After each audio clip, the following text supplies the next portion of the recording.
Sunu Réew di am ci àllarba bu jot ñu ngi jégalu ci yéex a door gi tey itam waaye incha allah dinañ leen digteel programme bu am solo nit ki ni ñu koy defee rek ci àllarba bu jot bu juróom ñeenti waxtu yi jotee jàpp fukki waxtu ak ñaar ñu fi waxtaanee ponk yam solo ci réew mi yu bëree bëri léeg-léeg ñu laalit biti réew waaye tey dinañ am lu am solo wala ponk yam solo lu ñu war a waxtaanee ci biir réew mi file ak suñu ay panélistes muy jàngatkat yi ni ki ni ñuy ànd ak ñoom waaye itam suñu gan yi tey nag koo xam ne suñu gan la goo leen miinoon lool ci suñu réew waaye tey gan la muy Alhaji Mamadi Kurang bu UDP mooy nekk suñu gan mu United Democratic Party. am nañ fi itam Adama John bokk suñu panélistes yi moom bi nga xam ne moom it léegi NPP la bokk UMC suñu waa ji di Tobaski Sibi Jeng moom itam mi ngi fi am nañ fi Sonko Gambia Sirifo Sonko moom itam mi ngi fi di nuyu Doudou Dia an Abdoulaye Thiam ñoom dañ nekk si yeneen engagement moo tax 10 édition nekkuñu fi waaye dinañ waxtaanee lu am solo dinañ nuyu suñu gan gi ma doog leen waxtaan yu Sirifo sa téléphone def ko silence su ko defee ñu doog a nuyu suñ gan yi ñu mën a waxtaan tamit ak suñ panélistes yi Mr Kurang kontaan nañ trop am la tey ci suñu réew as panelist as guest foog naa for the second time nga nekk guest this is the second time but first time for 2026 ñu am la as a guest so kontaan nañ trop dinañ waxtaanee lot of issues ci réew mi fii ci wàllu politics dinañ waxtaan tamit ci mbiru governance ak yu bëree bëri waaye ñu bàyyi la rek nga nuyoo ak ñuy seetaan Eyeafrica. waaw jërëjëf Garmi asalaamualeykum wa rahmatullahi taala di barakaatu di nuyu askan bi suñ fans yi followers Eyeafrica ak suma co-panelist Mr John right. Welcome to the Eyeafrica team, Sibi, that's my brother, and my guy, yes, Sonko, bye Sonko, welcome. And the settled that is going to be a very interesting discussion because there are a lot of issues, they are happening in town. Tey nit ñi bugg a déglu bugg a xam fu mu toll and what is ñun suñ liggéey bi fii mooy jox suñ xalaat analytically analyse the situation joxe suñ opinions ñu nekk di ñu déglu ñooñu gën a yaatu xel because they have all the time to listen and everybody is listening ñu baal ñu aha di leen gërëm di leen sant. jërëjëf mi ngoog di nuyu Mr John welcome to Sunu Réew ñu ngi lay dalal ci famille bi soo ñu bàyyi la nga nuyoo. jërëjëf ngar bi maa ngi am mbégte kontaante lool tey bokk ci panélistes yi fii ci Eyeafrica programme bu ma yàgg a bàyyi xel nag mu nekk suma njëlbeen yoon ma ñëw bokk ci programme bi suñu réew naam nag Eyeafrica moom suma kër la dama dee ama programme ñoom Amadou Kanté di am mbégte limit toog ak Mamadou Kurang mi nga xamee wax dëgg yàlla yàgg naa ko bàyyi xel lool topp tamit ay mbiram the same thing apply suma brother Tobaski xamee desi rek ñu ngi waxtaan ci lu am solo di nuyu tamit suma brother Mr Sonko moom tamit yàgg na ne toog waxtaan foofu ci Kër Fatou kon ñu ñaan yàlla rek lépp lu ñu waxtaanee fii mu doon njëriñ pour Gambien si suñu xalaat la ñu wax comme ni ko Mr Kurang waxee den à DMPD askan bi ñu dellu ñoom den mën a atte li nga xam ne mooy waxtaan bi jërëjëf yaa Mr Dieng. waaw auzu billaahi mina shaytaani rajiim bismillaahi rahmaani rahiim maa ngi nuyu suñu mbokk yi am Gambien yi li ko dooree Banjul ba Koyna di nuyu kilifa kër gi am Lamine su ma ko nuyu mel na ni nuyu naa di entire staff of Eyeafrica di nuyu suma brother Mamadi Kurang Adama John a friend of mine di nuyu Sonko suma brother moom tam maa ngi ko nuyu di nuyu ñi nekk si réew mi yëpp am ngar mi mag yi ndaw ñeek everybody ñi nekk si lopitaan yi tamit di leen fàttali tamit di leen ñaanal suñu borom delloo leen seen kàttan ñi nga xam ne caabi féete na leen gannaaw tamit yal na leen suñu borom am teegil am nattu boobu noonu ñin tooñ tamit teg leen ci gannaaw kaso yi yal na suñu borom ubbi si yokkal leen leer ba seen mbir yi am gën a leer di nuyu ñëpp Banjul ba Koyna maa ngi naan ñëpp asalaamaaleykum wa rahmatullahi taala wa barakatuh. jaajëf Sonko Gambia. Thank you so much, Garme. Thank you so much to all our panelists. Mele alonko ebenye platform motajang. Na friend, na brother Tobaski. Na friend, na brother Tobaski. UMC.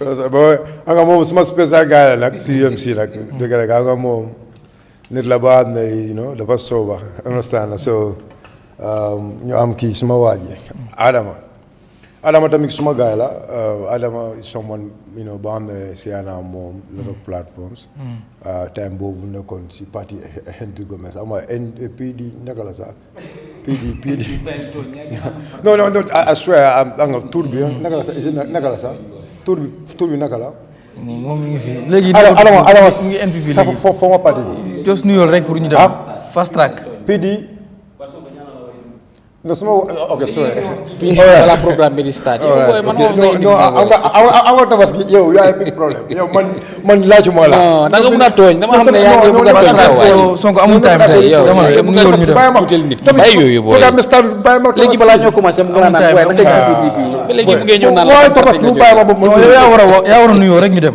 nuyul Gambia gi nuyul okay baax na thank you so much so maa ngi nuyu suma waaj honorable you know abe dula garme tey programme bi masha Allah dina nekk ay special programme because man ak suma mentor you know suma special guy honorable Kurang ñoo fi nekk tey and we will give you a very special program why UDP nag am na they are all stand by to listen to us Gambians are listening to us this is going to be a very special program so thank you all ala baraka baak tobaske mi ngi doon su ko defee ñu nañ dugg si waxtaan but first dañ ko starté diggante NRP and NPP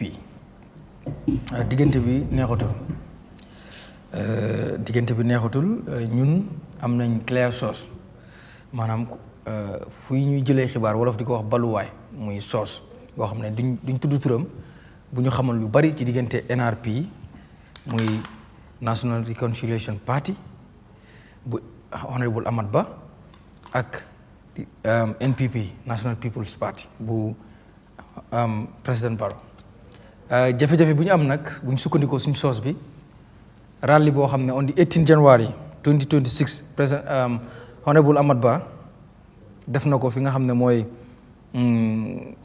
Lumeen sa ngeen Sanjal yëkkati woon fa ay kàddu wax ne his presidential ambitions still unshakable wax foo yu bari ñu bari jàpp ne wax tamit ne nañ respect maanaam coalition bi dañu war a respect nitam ñi dama ba wax ne waa NPP dañu war a respect NRP wax ji nag ñu bari am nañu ko gisee lu tax mu wax loolu ndax foofu la ko war a waxee fast forward on the 14 muy Saturday bu ñu dëgmal nii Honorable Alaaji Baabu ngeen Sanjal mu ngi waaj a def moom tamit rally fi nga xam ne mooy Paaleen Sanjal la ko bëgg a defee ku ñu jox xibaar bi mun nañu rally bi yëpp lu tax they want to respond to Amat Bah that's a counter rally loolu lañ bëgg a def wan ko ne Sanjal moomuloo ko ñàkk nga Sanjal Ousmane Touré mu nekkoon sa député ne source suñ according to our source still now mu waxaat ñu ne ñu in 2022 dafa am a very nasty game boo xam ne play nañ ko against Amat Bah because there was a tactical alliance between the NRP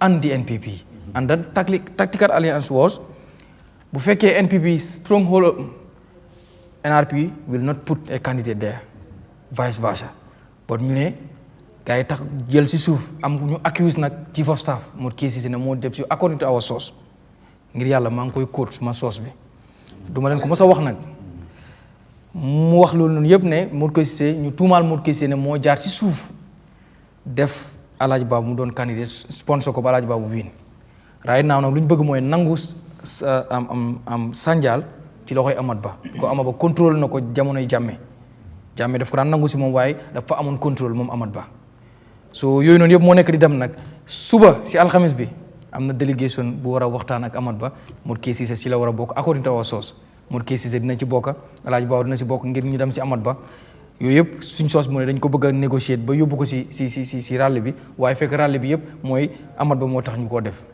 Amat Bah tamit according to our source dafa traité ne bu ràll boobu amee dina génne NPP wala si coalition bi mën na jur yu bari nag ak yeneen yoo xam ne suñ soos bi wax nañu ko waaye yooyu yëpp duñ ko mën a wax fii waaye lii daal moo nekk di situation bi according to our source ne diggante bi neexut ñoom nag dinañ wane ne invite nañ ko because da ngeen gis ay poster nga gis fa Amat Bah ñuy wax ne invite nañ ko si rally but Amat Bah is not happy with that rally and he don't want them to go ahead with that rally loolu moom suñ source bi wax nañu ko and then source boo xam ne he is very close to ñoom so mi ngi noonu ak yeneen so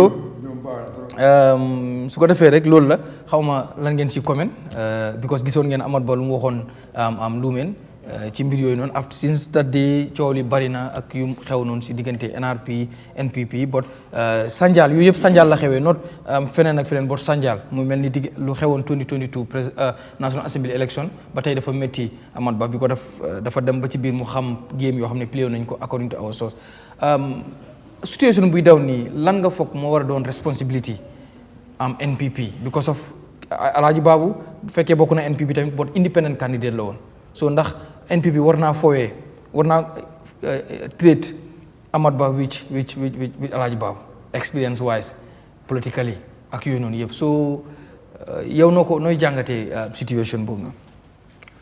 waaw jërëjëf Garmi mbir mi moom is naxare naa analyse waaye foog ñu try because xam nga facts yëpp clear wuñ noonu tey unless we have all the facts wante lu ma gisangum gis nañ Amat Bah mu ne my presidential ambitions from 1996 are still alive but I still pledge my loyalty to the Adama Barrow so loolu nuñ ko mun a interpréter mooy ne su fekkee ne Barrow dafa taxaw Amat Bah du taxaw right that's one and two su fekkee ne Barrow du taxaw kon Amat Bah moom bugga naa nekk koo xam ne seen coalition bi moom la ñoo consider right pour mu contest in place of Barrow. Yeah, but mu teg si ne his people should be respected. Yes, his people. Okay, I'm coming there to the second part. Good. So the second, that's what I get from Lola Gisi Wahi Amat Bah. Why Linga explain, Manko follow, because coalition is very tricky. Tay ñom form nañ coalition ba pare ñu am tactical alliance. Tactical alliance mooy Salum naka na Sawa Sanjal na NRP taxaw foofu because ñoo fa daan am candidate maybe. And ci loolu nag nga am independent candidate bu taxaw bi nga xam ne mu ngi yaakaar ne su ma gañee damay weeru ci lifin bi NPP bi ma dem ci NPP tey su fekkee ne NPP ñoom in their hearts like campagne nan dañ campagnal NRP candidate bi kon warutoon nekk problème so but then léegi daf day am personal issue so luy surface nii gis nañ ne moom win na independent bi win na dem na NPP te NPP it's like how man accept nañ ko loolu it looks like comme mu ngi wax on behalf of the NPP di dem foofu with NPP delegation he is part of the cabinet the parliamentary circle and voting for NPP he's even though you call him independent but he's NPP at the moment so the tricky thing now is léegi ñoom dinañ toog xam naa ne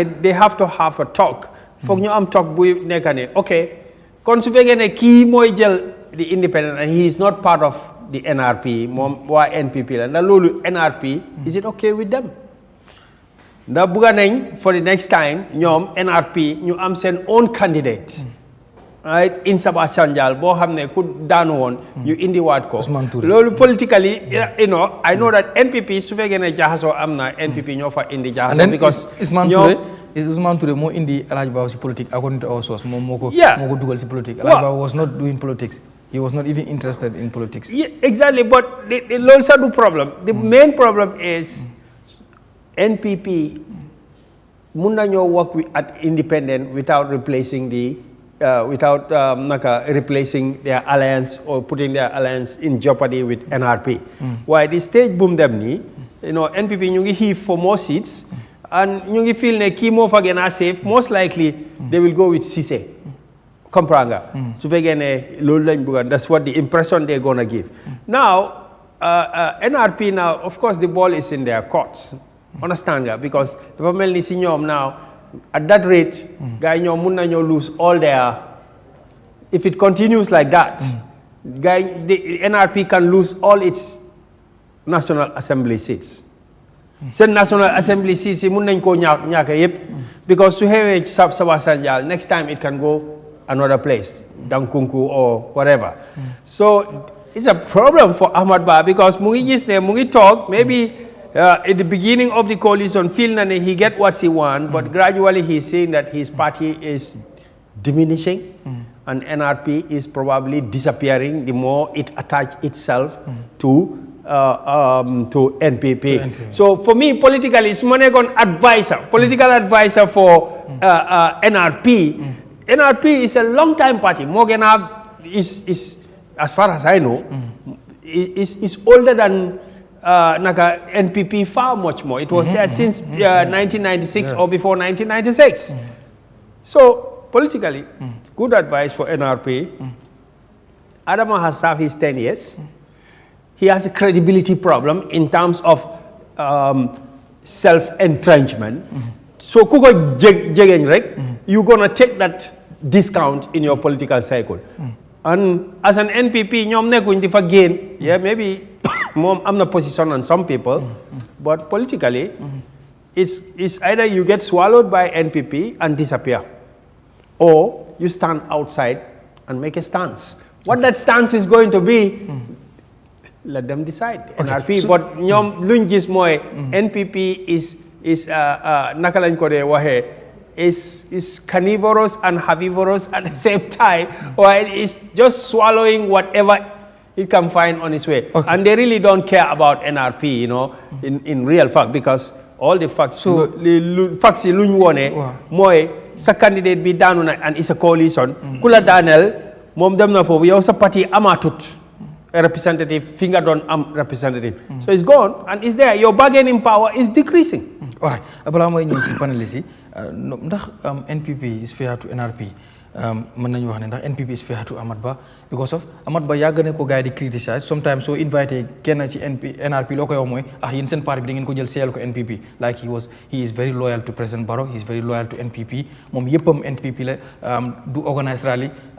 When was the last time nga gis Ahmad Ba mu organise rally comme boo xoolee kañ la jafe na nga dégg ne Ahmad Ba xool na ay political rally fii wala fële always gars yi dañ ko doon criticize yi loolu ne moom dafa topp President Barrow so ndax demul ba si biir mu gis ne toppa boobu noonu yëpp moom gisul ci benn njariñ soo xoolee ci gars yi because mu ngi wootee respect mu ngi wax ne even though wax na ne moom he still loyal to President Barrow diggante ma President Barrow tey la gën a ratax loolu bot su dëgg jotee dañ koo wax respect bi faa mu daw waaw and then ndax foog nga ne NPP is fair to NRP xam nga soo ne things yi nuñ demee ak things yi ni ñoo demee or ni moo demee dañ utee no so in statistics loolu la ñoo wax things yi nu ñoo demee mooy trend bi how the thing is going is more important than what actually happened because things yi nu ñoo demee things yi nuñ demee ba pare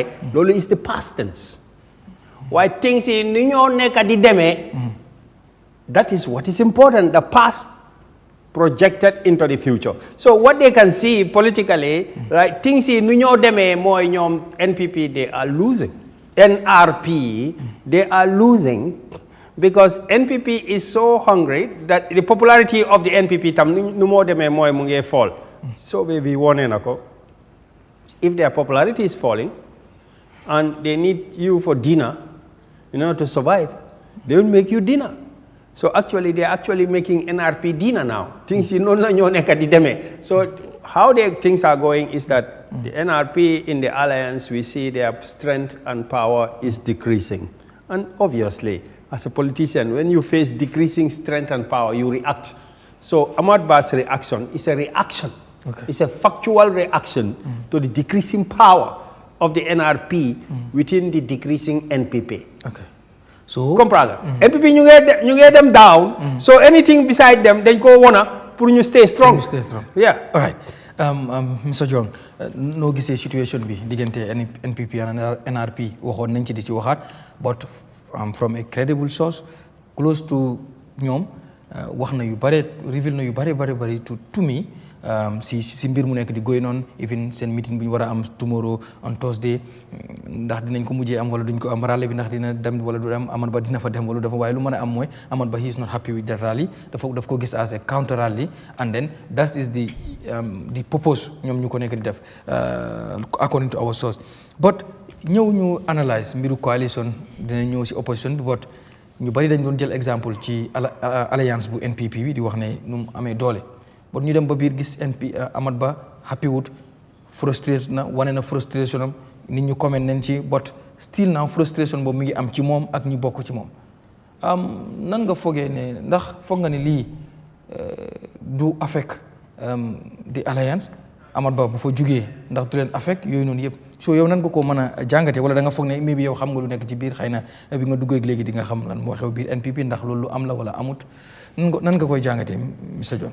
waaw jërëjëf ngar mi muy nekk question bu am solo naam nag ñu amuma tangible evidence ci loolu waaye fi mën a sukkandiku rek mooy si rallye bi nga xamee Amadou Bah def na ko li ñu ci mën a jàng rek mooy NRP political party la like any other political party nga xamante ne ñoo bokk ci coalition bi te ku taxawal parti ku nekk tamit sa intention mooy nga jiite kenn taxawul parti rek pour ñàkk a jiite naam nag den ànd si li nga xam ne mooy coalition benn doon fal président Barrow ñoom ñëpp leen boole falandoor ok su fekkee ne tamit tey xëy na Amadou Bah waxee na li nga xam ne tey ñeneen ñi gisee nañ ko ne waru ko waxee noonu man dama jàpp rek ne Amadou Bah politicien la boo xamee tey xëy na indi na li nga xam ne jàpp na ne loolu nekk na lu koy sonal ci coalition bi lim ci jublu rek mooy ñu toogaat waxtaan parce que nag ànd duy ñàkk coow ànd duy ñàkk ay issues waaye at the end of the day su jógee rek li ci war a def mooy ñu teg lépp ci taawul bi waxtaan ko den wi mu foon man si gàttal daal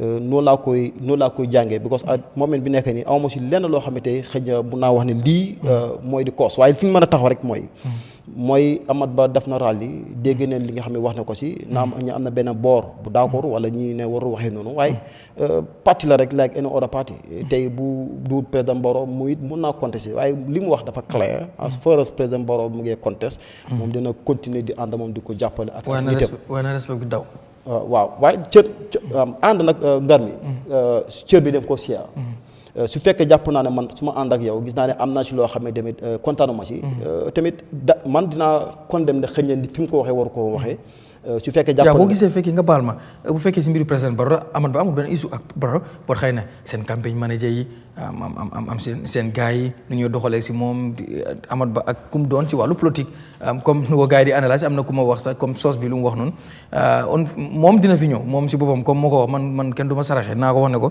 moom dina ñëw fii toog ñëpp gis ko moom waxal ko boppam incha allah but si biir wala noonu fi muy waxee ne exemple ne Amadou Bah dafa dem ba gis ne gars yi dañ ko nekk di ñàkkal fayda am na ñu wax ne wax digganteem Amadou Bah ak UMC digganteem ak UDP wax mu ngi am foofu noonu lu mën a xew am na ku wax sax ne Amadou Bah mënut a win election because he don't have the numbers waaye mun naa jàppale nit mu win election so yooyu noonu yëpp ci nekk di xam lan nga foog la président Barrow as the secretary general of NPP lan la war a mën a jël ba gis ne lii stop na because of campaign lu ci des bareetut waaye sauvé bi c'est place lu mu wane président Barrow moo lead but gars yi wax nañ ne di table can turn so pour mu avoid loolu mu maintain lead bi jëmee ko dem December 5th ndax fooguloo ne dafa war a xaar tànki tubayam ba gis ne Amadou Bah kontaan na biir NPP alliance bi nekk intact.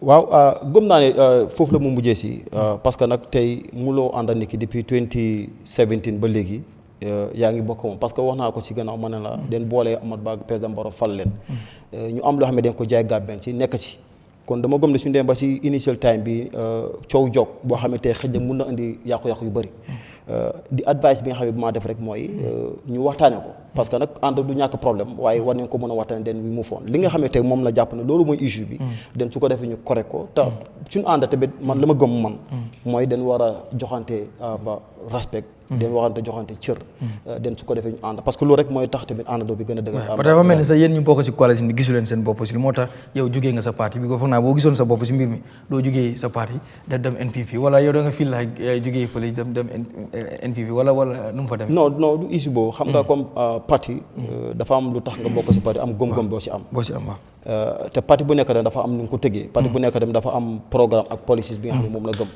su fekkee tey maa ngi ci parti ña agenda bi maa jaay wala li maa jaay daanaka 100% yooyu dafa nekk li nga xam ne tey mooy NPP ma gëm tamit ne dem NPP mooy gën a confort ci man ma gën a mën a jaay li nga xam ne tey mooy agenda bi parce que bëgguma tamit tooñ ndax tamit boo nekkee si parti dafa am ay sart am na loo xam ne tey political yi dafa lay tënk si wàllu parti bi su fekkee tamit ne yow yaa ngi ci parti boobu tamit yaa ngi jaay beneen parti te parti bu nekk dafa am texte kon dama gëm ne balaa ma continuer foofu tamit di xëy a tooñ whatever man ci suma gëm-gëm mooy dem ànd ak président Barrow jàppale ko ci li nga xam ne tey moom la oote national development and other things pour gis rek ne 5th of December incha allah mu sikkoo li nga xam ne muy victory. All right Mr Sibi ci diggante NPP NRP but in Sanjal politics in Sanjal between NRP and NPP yu bëri ñu ngi koo wax ñu ngi ko rumandaan mu nekk ay rumors yi ni nekk yoo xam ne ay allégation la yoo xam ne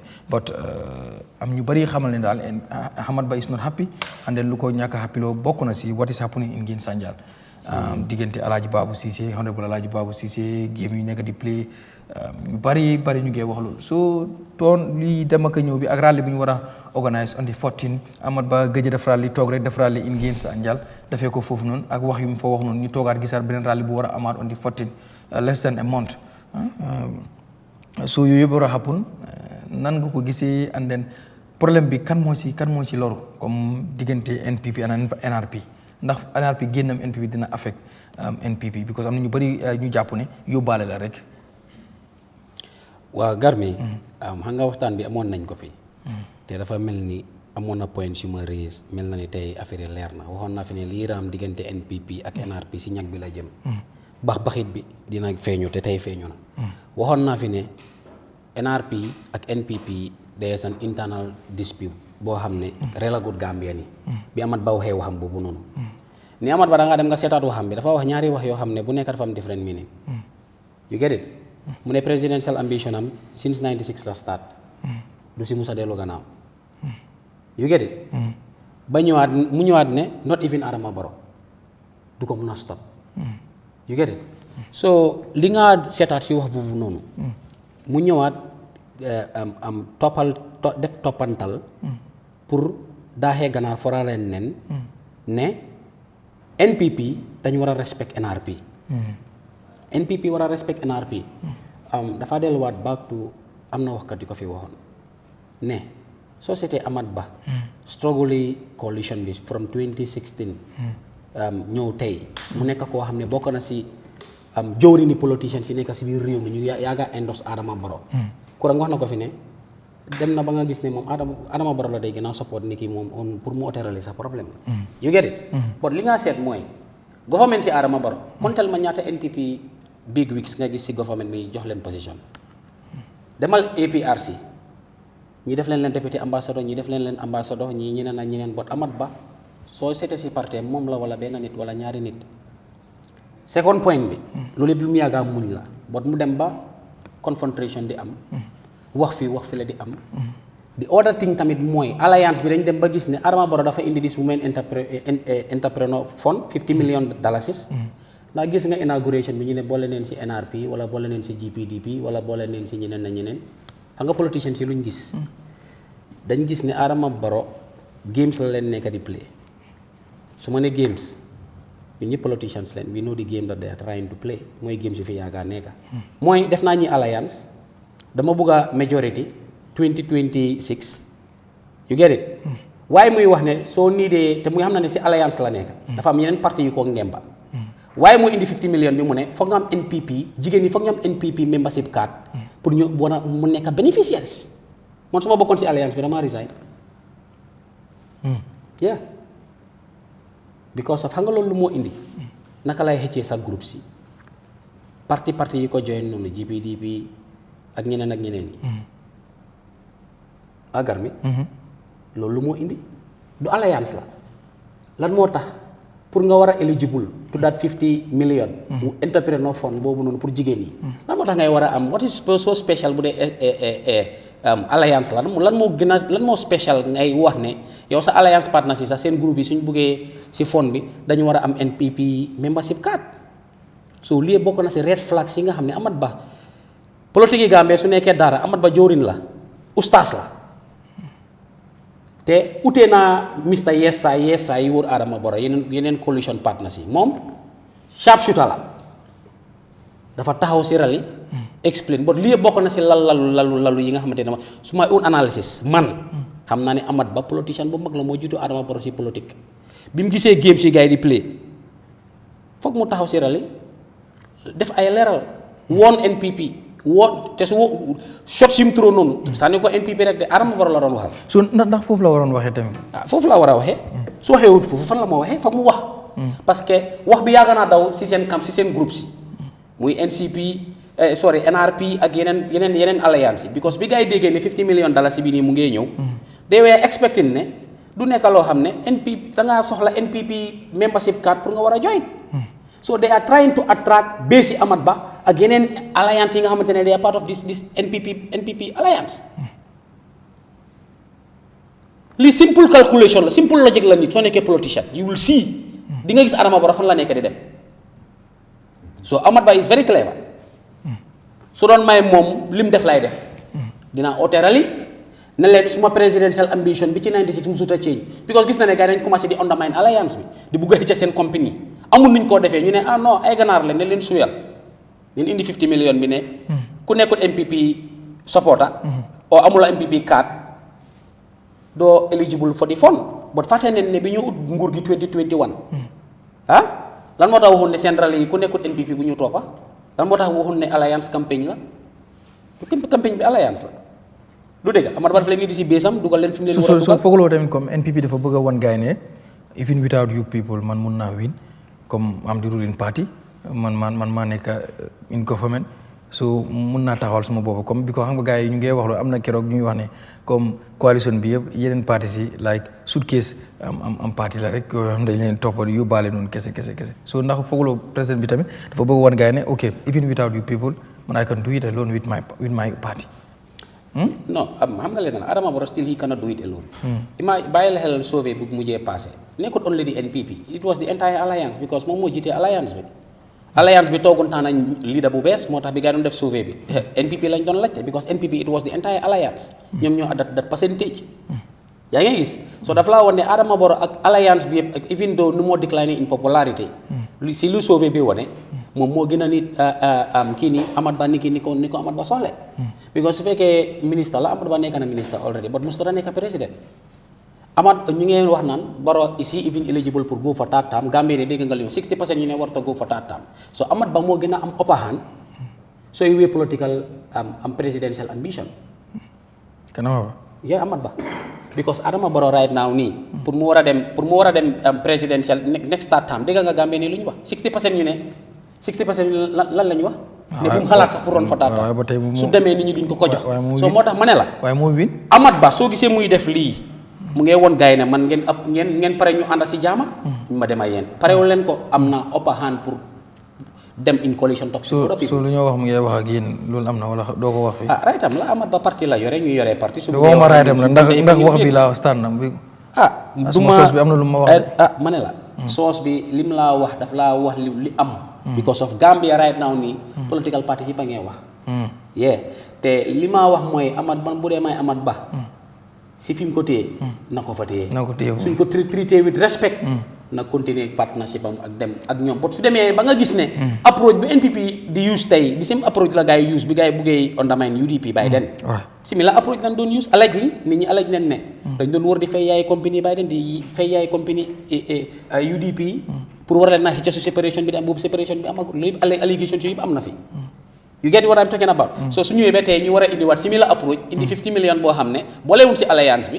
ne ku bugg a si 50 million dalasi boobu da nga war a NPP card. bokk na si li gën a tax tey alliance bi. gars yi am that fracas between them. te waxoon naa la fi ni lii bax si lii raam si ñag bi la jëm te baxit bi mu ngi nii tey feeñ. Mr. Sonko nooy analyser tamit situation bi comme gars yi ñu ko wax saa mu di rift between NPP NRP according to comme suñu source bi moom nu mu ko waxee ne NRP NPP sorry honorable Amaba Ba kontaanut Alaaji Babu dafa bëgg a counter rally doo ñoom weddi nañ ne that's not the case so yooyu noonu happen yow nan nga gisee situation bi ndax du doon loo xam ne du lor di ruling party wala mu lor NRP because of di ruling party am na ñu believe ne NRP NPP moo ko nekk di yóbbaale because of kii amatu di numbers anymore muy nangam ak nangam waaye ñoom ñu jàpp ne dañ amat ba jàpp ne NPP dañ ko nekk di undermine and then respect bi dafa war a daw so yow nan ngay jàngatee situation bi nii. Yeah, thank you so much, Garme. Jërëjëf sa laajte bi baax na trop man lu ma gis situation bi power struggle la rek. power struggle la dañ tase si buuba bi so buuba bi ku nekk am start struggle lan lay am. understand la so fu naa ne dañ àgga si situation boo am ne Amadou soo xoolee bu baax bu ko wax dëgg da nga gis ne gars yi ñu ngi koo tooñ. bu wax dëgg rek gars yi ñu ngi koo tooñ bu am nga lu daal mën a gars yi ñu ngi koo tooñ.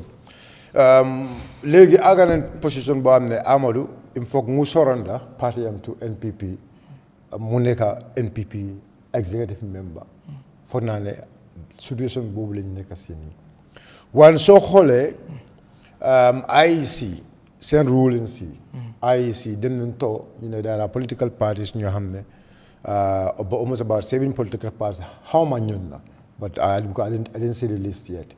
ñu ne parti yooyu noonu they did not fulfill seen caractéristiques yi yëpp. ok I don't know ndax NRP bokk na si parti yooyu noonu I don't know aw ma ndax GDP bi bu am na suma waa ji foofu la jógee am naa ñuy I don't know whether those people are also part of that trouble. so because politics mooy ne any political party in this country you must have these structures. so Amadou dafa gis ne from Sabah Sanjal bi nga dem Saalu yooyu noonu bi nga dem Ñaani Jaa Amadou gis na ne that is his place. Amat Ba. Amat Ba. because soo xoolee UDP and NRP they were having a coalition and there has never been a time UDP undermined that coalition when they were with Amat Ba until just now. but time boo xam ne dañu amoon agreement to have a coalition lu ñu agree loolu leen dee def. So UDP was very loyal to NRP during the coalition time, but right now NPP is not loyal to NRP. Why? Comme Tobaski lu mu wax. So for example, Senu Women's Fund bi. One of the characteristics of Senu Women's Fund bi is what? You must have NPP ID card. So even so you are a member of NRP, so basically you must have yow da ngaa dem nga register nga nekk NPP supporter. So that is completely killing. loolu mu ngi rey ojal loolu mu ngi rey that is killing I mean NRP. so National Assembly also NRP taxaw na as a coalition member to NPP. NPP they did not put a candidate there, but look at the nasty game we play out. That was a very nasty game because NRP taxaw na seen candidate in all the places.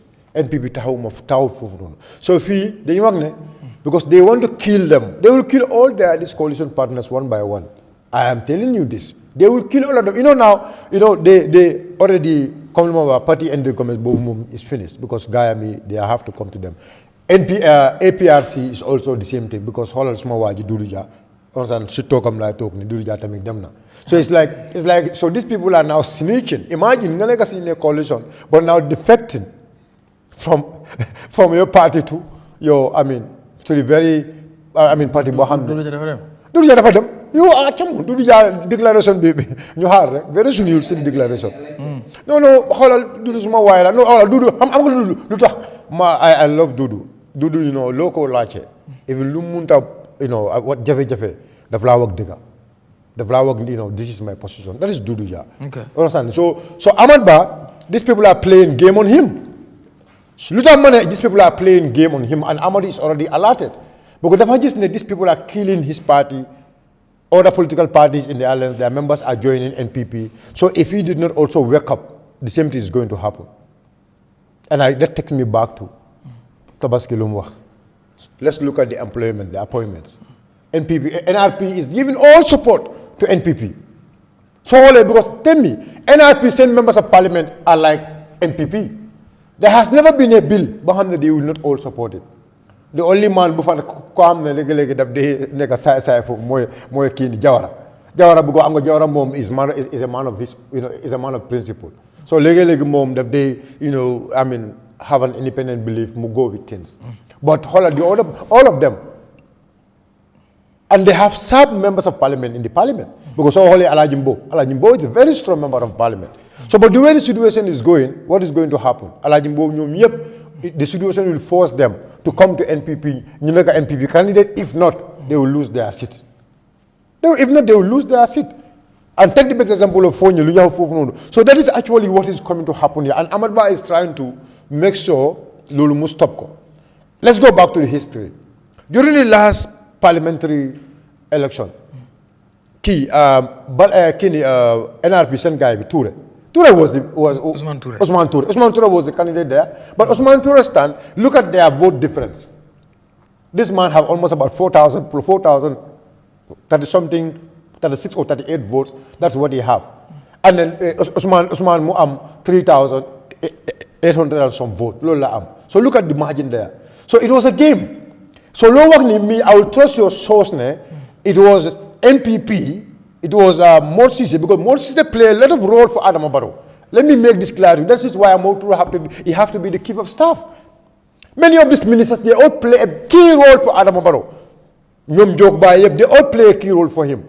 Minister of Trade now, Minister of Defense, all these people, all these people, the Minister of Foreign Affairs, they all play a game for him in the field. So Morsise is more game. The whole President Barrow now make sure Sabah Mum Nanda Kasuma boss. Presidential election, the amount of vote they said they pulled from there. But this parliamentary also, look at what you said, it's clear. Now already, as we are speaking, what is happening? Because immediately after the election, this man just went straight to NPP. Immediately after the election. So we know the candidate is NPP candidate. The same thing in the Fale, Nyani. Nyani, candidate, NPP, they put their candidate. MPP put their candidate in, is it Nyani or Sami? MPP put their candidate there, but independent candidate is the one who won. So this is the game they are playing to their coalition partners. And Amadba, Mom, he have to save his party. If not, his party is going to be relevant. If not, he have to join them. And Amadba, as we are speaking, Amadba Mom, what is his stand? What he did not hide. His presidential ambition is still in him. So if you want to get relevant, even if President Barrow is standing this year, because he made it clear that he is supporting President Barrow. So his plan is, because we all had, there are other people and the president want to give the power to them. I don't know whether it's true or not. Mohamed Jah Tour Genansi, Yankubadabo GRA Tour Genansi. And other people are in the party right now. They are also yearning for the person, Nyom Sidin Jai, Nyom Demba Sabali. I understand, all those people are people, they want to be the successors of Barrow. So Ahmad is trying to tell them that I have a party. I have about 4 members of parliament right now. And my members of parliament are all supporting the president. So if there should be any possible person to replace the president, then it should be me. Because I am, with saying this, is trying to make to the president Luma Dega. Because we all know the time we work this start, Ahmad Ba, Mohamed Jah. Problem they have some, bit form of, misunderstanding fee. So so because the thing is, let me tell something to Gambians. Barrow, you like him or you hate him, he is a person who he knows how to play his game. Lulu Mom, if you hate him or you don't hate him, he is playing his cards very well. He's dribbling Gambians, he's dribbling his own coalition members. That is what is happening here. He's dribbling Gambians, because how is he dribbling Gambians? And that takes me to this rural edification. They have to make a special tour. They will take our money and say they are going to do the inauguration. It works. I am not saying, Garme, it doesn't worth it. I'm not Garme. The thing is here, government have a structure. And we must respect all these structures. What is the purpose of the governors in the regions? Let's call a spade a spade. It's political because mom wax na ne ba pare comme UDP def ngeen tour in December, I am going to do 5 tours. 5 tours. So now, so political panicky. Lolu moko force mu increase the number of tours. And then when he was going, they said tour number 1, number 2 is called this NAWEC. Tour number 2 maybe is GPA, and then another. so basically, I mean, let's come suma karamo ba bi lumu wax, understand? So you see, Barrow is trying to do everything. Again, let me tell you one thing: this rural electrification issue, we must speak about it, and Gambians in fact you understand. Gambians. For Nakarabaga, Gambian Kolia understand. 719 communities. Yes. Benefiting. So 719 communities benefiting. Wow. That is something is applaud. Wow. We have to applaud that. Lolu mom can anybody you don't applaud that you don't want development of the country. Yes. But let me tell you something. This rural electrification issue, this is a project behind it comes all the way from the time of Sadawara Karabajawara. What government? No. Very good. Government is a continuation. So, lady, government should want to understand. Barrow is just playing all this thing for him how to stay in power, how to empower himself, how to become a monarchy in this country. In fact, you understand Lee. Because it's trying to tell people, hey, this money comes from World Bank. No, they will let me tell you something. No, but World Bank do jëlé xaliss rek ñew rek sanni ko Gambia. Amna process, amna process, amna. World Bank du indi xaliss rek tek ko fi ni. Nopil states, we have to be proud of our national resources. We have to be proud of our own ñun luñ am fi, seen own allies, our own tax. Countries are getting developed through their own tax. This country, the Gambia, we're paying a lot of tax. Everything in this country is now being taxed. We need some of this development through our own money. And the government is not using our tax money to do development. But the way it has to be. So, some of these things, even these projects will continue. These are projects that they are continuing. During the time of Yahya Jammeh, they call them REP, and the same REP is continuing addition with some addition. ECOWAS, ECOWAS they wrote ECOWAS statement. But why ECOWAS statement did not even go viral? Because they were trying to suppress it. I have it. ECOWAS statement. ECOWAS make it clear. All these things is fully funded by World Bank, being monitored and supervised by ECOWAS, African Union. Under the government of who? No, I'm saying under the government of Adama Barrow. Okay. No, these developments are development they are not doing in the livelihood of Gambians. You understand? But I am saying these are not issues. It has to keep a government. A government has to be proactive. Government, maybe a political lens. No, it's not about a political lens. No. Objective. But I am telling you, I want our government to tell us, our resources, they make billions. They are collecting from us. How are they utilizing it? Okay. Because we want to see our own resources is going back to us. So for example, this government, when they came to government, tell me, ñaata factory because this rural electrification. So this rural electrification, but they politicize to keep himself because he lose popularity. Because lose popularity. No. What the Soviet so lose popularity. Soviet lose popularity. Soviet mune Barrow mo win. No. So election bi nekon Barrow will win. No. Barrow dafa win. No, don't misquote the why mooy dafa win rek likely ak ñaka likely mooy dafa win man ak suma waaji me na fi ku nekk tok sa bor understand na suma waaji Tobaski mom su bopam du la d'accord ci lolu Soviet bi lu mu wax is very clear. Soviet said they ask people if election is going to happen tomorrow, you think who is going to win? and everybody need to work in seen hala. Understand? But let me tell you, but let's go. When they ask people, so if they can elect more election, but opposition political party they pointed out UDP. Yeah, but if you look at NPP opposition, NPP is not part of it. But time when you work NPP, no, time we want President Barrow ak somebody else. Let me work. President Barrow dapat danu. Okay, hold on. So you buy so many. Last electoral cycle, the UDP Molen door, and we are on the process to make sure we have a better government. The government is going to be there to inform the Gambian people. Alport, Gambia government, well, Al-Bayrak, because Alport, maybe Al-Bayrak is the group, and Gambia government, according to the MD of Gambia Port Authority, Mr. Jobate Mune, boo gisee li nga xam ne mooy contract bi ba léegi tàmbale guñ construction ba léegi mu ngi taxaw government bi am na lu ko war ci diggante ci contract bi ñoom loo xam ne mottalee guñ ko am na lu war Al-Bayrak ñoom tamit si mbiru contract boobu ñoom it ba tey defaguñ ko ci biir loolu sax renegotiation maanaam tegaat mbir yi ci taabal ji càmbaraat ko waxtaanaat ci mbiru contract bi mooy mbiru Sanyang Deep si port boobu noonu bi loolu génnee nag ñëpp réaction bi bari nag waxtaan am ñu sax ñoo xam ne nanguwuñ woon contrat boobu sax at the first place ñu bari ñu wax ne renegotiation lan la ñu renégocier xanaa contrat bi baaxutoon lan la nangam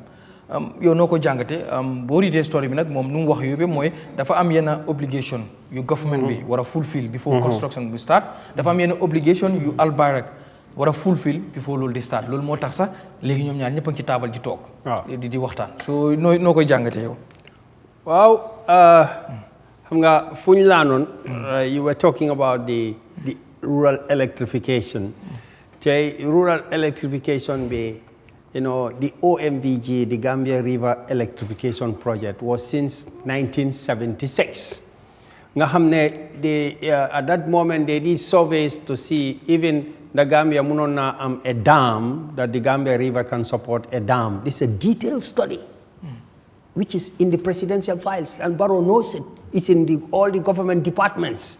A detailed study in the 1970s, Momline conduct for the OMVG. That project, Bohamne Jawara Start, is being financed by the African Development Bank, the World Bank, and the European Development Bank. So when Barrow collects tax money, and don't tell the people what he does with the tax money, and projects which are funded, and have started being funded since 1976, right? It picked up momentum under Yahya Jammeh in 1990. It was not related to who is the president of the Gambia, does not matter. The OMVG started with Gambia and Senegal, and then became a bilateral agreement. Then mu develop, mu include Guinea-Bissau and the other neighboring countries. You understand? All these countries, Guinea-Conakry and so on. So it is beyond the presidential, mandate. Understand? The financing is not from the tax money. So the President Barrow, sweep them around, dama defi, dama electrify, he's a little project la bo hamne Jawara start nako and nekut ne dafa stop there.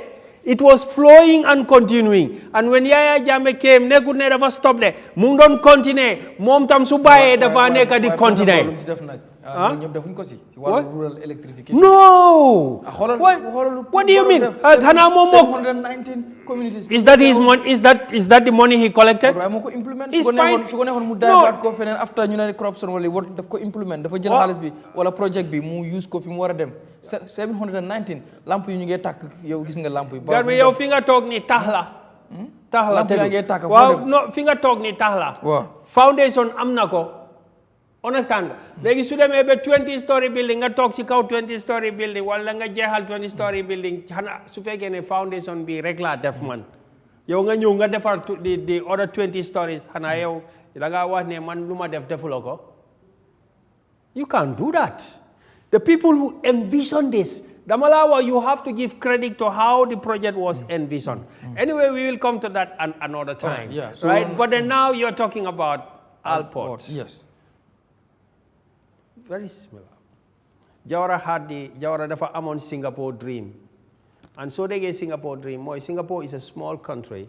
Binga hamne trade was the engine of growth in Singapore.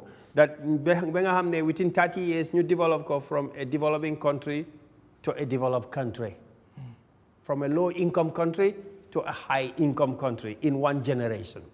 The whole idea of Singapore was the economy was built around a port.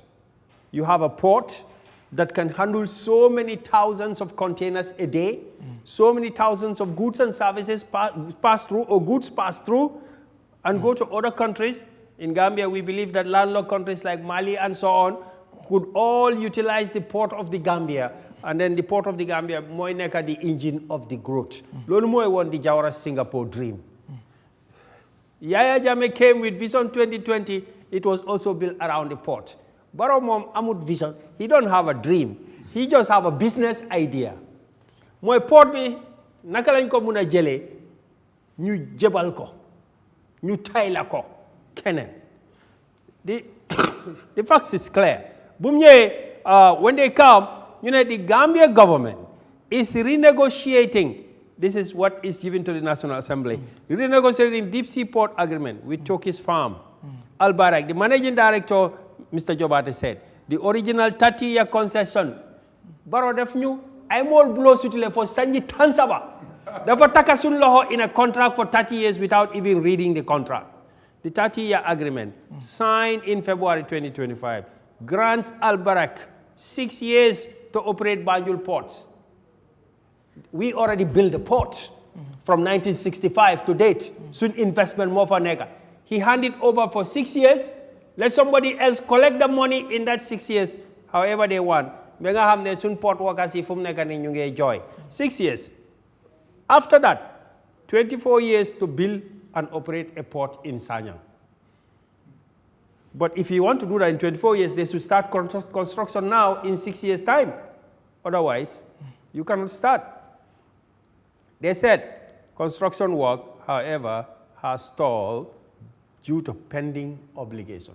Legi, port bunwala mom dem na Sanyang lay the foundation stone.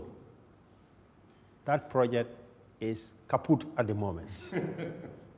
Jobate said negotiations aim to revise default clauses, ensuring bonds can be encashed if Alport fails to meet the milestone.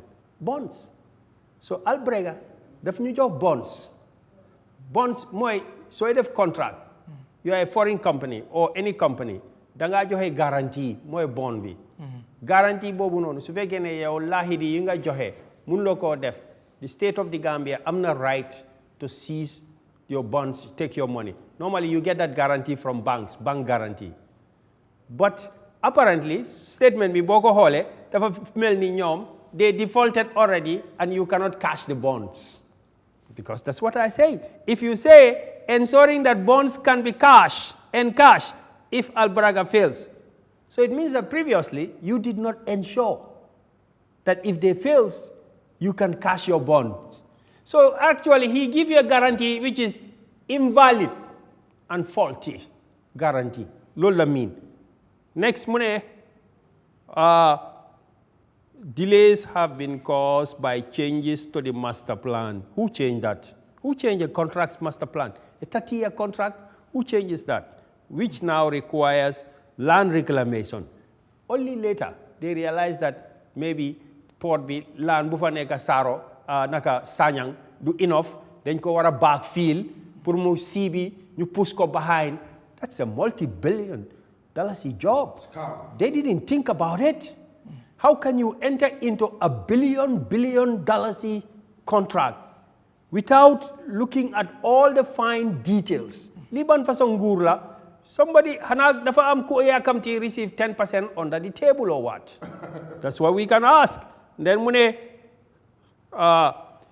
from offshore construction and equipment setbacks, man, garnage sa amuñ ko. Jorangol fangal tije fang. Right? A cabinet task force has been said. Pre-condition studies remain incomplete. Pre-construction. Balanga construct port, you have to construct. Ñom sobe buñ wara def sa jeexalanguñ ko. So dafa melni government dafa am su ku nekk ci nguur gi, right? Ko xamne wala ñi nekk ci nguur ñi nga xamne ñu ngi yakamti pour sign contract ba nga xamne contract buñ sign sa jànguñ ko readuñ ko lolu is dangerous nga xamne port bi moo waroon a yóbbu Gambia from a developing country to a developed country. Moo war a def Gambia di Singapore, because boo xoolee the port of Singapore, the reason why everybody is talking about Singapore is because Singapore has one of the most efficient ports in the world. Te Singapore economy bi boo xoolee Singapore mu nekk comme Europe, port bi rek lañ am, the flow of goods and services. So you want to sign that agreement to change your country from a poor country to a rich country. You don't read the agreement, or you read it but you don't care, and you come back to us and tell us that we have to renegotiate this agreement because most of the things that we put there actually are bad for the country. That's an offense. Under Yahya Jammeh, that is called economic crime. Yahya Jammeh ñaata nit la fi téye for $1 million contract, right? Because they sign a contract which they should not sign. This is a $1 billion contract. It's very serious. So mu ngi wone ne soo demee ci airport bi tam noonu la Niro bi nga xam ne is a private company moo take over Gambia Airlines doo ko dégga ñun suñ childhood ñun suñ time xale ya bu ñoo jóg everybody Gambia International Airlines was everywhere for 50 years. Léegi Gambia International Airlines amut plane waaye dépense yu ndaw yu mu war a am ci airport bi yëpp jël nañ ko jox nañ ko a foreign company. It's not enough that they are kicking the tourists on their teeth every day. Every day, tourists book up a flyer like $20 wala €20, $1,000 you pay, citizen or non-citizen. Gambia mu ngi am loo xam ne benn dëkk musuma koo gis. So they are discouraging the tourists. The ports, which is the gateway for the country, is already in a mess, contracted just for somebody to receive, right, something under the table because ñun ñëpp xam nañ soo gisee façon contract bi somebody is benefiting loolu Barrow moo ko mun a answer because moom lañ dénk réew mi. We don't care who is the minister or the managing director. Managing director, this is too small for the managing director. Managing director la ñoo use rek like just a front, but we know that this kind of contract minister sa du ko sign without the approval of the president. This is a cabinet decision. This is a cabinet level decision. A very serious implication. 30 years. 30 years fan la Barrow di nekka. Somebody who is 60 years now. Where is Barrow? 30 years time, Barrow is 90. So does he care? He doesn't care. He's retired or we have already pushed him out by then. He doesn't care. Right? So they sign an agreement but ñoom yeg agreement wala sign mais alon ko ay banko buloni euro city le ay mol dundi dinko kono le luta garmi xam nga luta li dafa important. Because Gambia went through this so many times. So xoolee the economic history di nga gis ne dëkk bi am na pour jafe-jafe yum am yoo xam ne cost nañu billions. Carnegie Mellon, right, dafa nekkoon a mineral mining company. Australians ñoo ko daan run. They were operating also in Sanyang. They came and they signed some agreements and then later the government, they fell out with the government. When you sign it, in law there is nothing like bad bargain. So long as all the parties are willing and everything is disclosed, that's your business. You are the one who bargained poorly. So Gambia government, when you obey Carnegie Mellon to court, to cut the story short, after Carnegie Mellon, then we go for international arbitration when the government cancelled the contract. They refuse. They say no. And then international arbitration, we ended up paying millions. It's not only Carnegie Mellon. So that happened even in NAWEC. Originally, in PPP time, when they sold NAWEC, and then later the investors, they fell out with the investors, or when the military regime came, they fell out with the investors. Hana déglo story bi Gambia bi nga xamné amna businessman bo xamné dafa dem ci ala bi helicopter bi ñew mu enu ko. Right? Our country has been fighting with foreign businesses simply because some politicians or some technocrats mu tok fale sign contract bi nga xamné mom ca xamna né contract bi da fay dugal Gambia ci pax mu sign ko because mon personal interest am dañ ko jox mandat wala dañ ko jox briefcase wala dañ ko jox envelope loolu moo tax ñu sign contract boobu noonu te contract boobu noonu ñoon xam nañ ne dafa lor dëkk bi so port bi soo ko luusee Gambia su luusee port bi dañoo nekk we will be enslaved te happen na fii in China right in Zambia it happened dëkk bi dañ jël bor bi nga xam ne mënuñ koo fay ñu dem ba port bi nag people said the Chinese companies took it sa port bi suñ ko jëlee yow sa price malo sa price diw sa price lu nekk ci marché bi doo ko mun a determine is in foreign hands when your port is in the foreign hands your economy is in foreign hands. Mane Barrow is taking dangerous decisions. All right. yow renegotiation da nga jàpp ne wartu am bi bu fekkee jàpp nga ne contract bi ndax am na ñu ko doon criticize ne contract bi xëy na baaxut am na yenn yu si xew fii wut Gambie soo bu government bi demee ba xëy na am na lu mu gis ba wax ne pour ñu renégocier xoolaat mbir yi loo xam ne xëy na Gambie dinañ si gis boobu soo yow da nga jàpp ne loolu wartu mën a nekk ba yaa ngi koy tuddee ne mais bu fekkoon on Jammeh la economic crime la no economic crime la because soo signé soo demee ba sign contract ba pare government bi is doing its part. Because the moment the government be sign a contract, why government won't implement its part? What is that? No, for now, we won't implement. Maybe. Yeah. So they are yet to implement it. Wow. It seems like it is the government more realized they made a bad deal. Yeah, because the language, but understand English. Language be government be more solar because we want to redo the agreement so that we can encash the bonds. The government ni dañ la jox guarantee boo xam ne amut njëriñ yaa ngi ko soog a realize ne guarantee bi kayiti neen la so yow da nga bugg a dem toogaat pour kayit bi nga mun see njëriñoo nga bugg a dem toogaat ñu say so it's the government the people of the Gambia ñoo lose ñoo am bad side of the deal so ñun ñoo soxla pour negotiate. We handed over the port to them. They can do like this. After 6 years, they go. All of their staff are all staying in a hotel. You know how much that cost? Alport staff are staying in a hotel. One night can pay all the port cleaners in the port, all the dock workers. Send night do not spend in a hotel. Right? Lolu muna fay dock workers in Gambia yep. Te lolu halis bi fi la mo joge Gambia la mo joge Gambia lañ ko liggéey Gambians la ñoo ko liggéey ñu ngi am ay staff mbat ñu ngi tedal ci hotel bi melni ñun ñu fa daan liggéey Gambians ñu fa daan liggéey xana hotel lañ daan tedda Gambians we were running our port for 50 years with our bare hands you handed it over to foreigners and they are sleeping in hotels, they are paying their hotel bills, they are eating from the hotels, and they said the port will make a profit. So deal be soko hole 80-20 la guide wa how much 70-30. Soko hole a reasonable company Gambia, major company comme Manila Eyeafrica is a TV company or a construction company. You luñ dé estimate, all right? Sa staff cost bi li nga fay sa liggéey kat yi dina dem about 3/3, right? Or 1/3. su fekkee ne xaaj nga ko 100 30% bi yëpp dafa dem to staff cost kon yow soo jëlee 20% yow doo am enough to pay your staff so mooy tax nga gis port bi Gambia Port Management is fighting with the Gambian staff because ñoom private company bi jël na yëpp scrum bu fa des ndesit yooyu noonu bu fa des ñoom ñun Gambian si at the port loolu la ñoo nekk di xëccoo that's what it means. So the government already realized that it's a blunder. They're going to fight with the staff. They cannot do what they were doing before for the staff. So su fekkee ne ñoom luñ say for these 6 years yëpp spend nañ ko on the staff cost. What do we have from the ports now to develop the economy? What is it that they have people they handed over a private company, right, without even reading or doing the due process for a whole government bi nga xam am na thousands of experts. Lee boy, we need Barrow to explain this. I don't need Jobate to tell me anything about this. All right.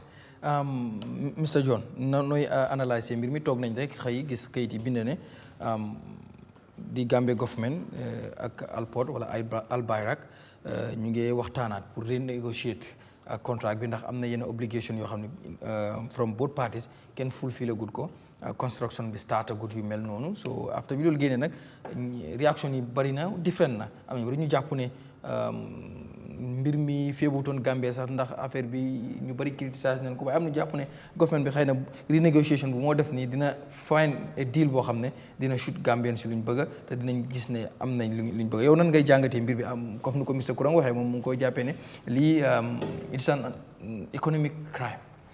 jërëjëf ngar bi xam naa ne monsieur Kurang gën na si port bi fa naa ne waaw anyway li ma bëgg a fu ma commencé rek mooy président Barrow dañ ko war a jërëjëf lu tax ma wax ne dañ ko war a wax jërëjëf tey suñ xoolee di rural electrification bi nga xam ne tamit mu ngi ko def across the country ndax ñeneen ñi xëy na ñoom dañu taxaw rek ci wàllu oppose waaye dafa am yoo xam ne foog ñu accept ko ñun xam nañ fi nga xam ne tey foofu la Kurang bi tolloon ak fi nga xam ne foofu la Kurang bi tollu right now boo demee Lower Saloum fu Kurang bi nekkoon dem ak Kurang li jamono ji rek ñu ngi laa wax ne almost am ba 165 village yoo xam ne ni 165 village yoo xam ne tey electrify nañ ko nga dem UR you talk about 200 something village yoo xam ne tamit am nañ electricity the same things apply to North Bank 200 plus village yoo xam ne am nañ li nga xam ne mooy electricity loolu leen sasoon ki nga xam ne tey mooy njiiti réew mi pour mu ñëw toog in power doxal li nga xam ne tey mooy the needs of the Gambian people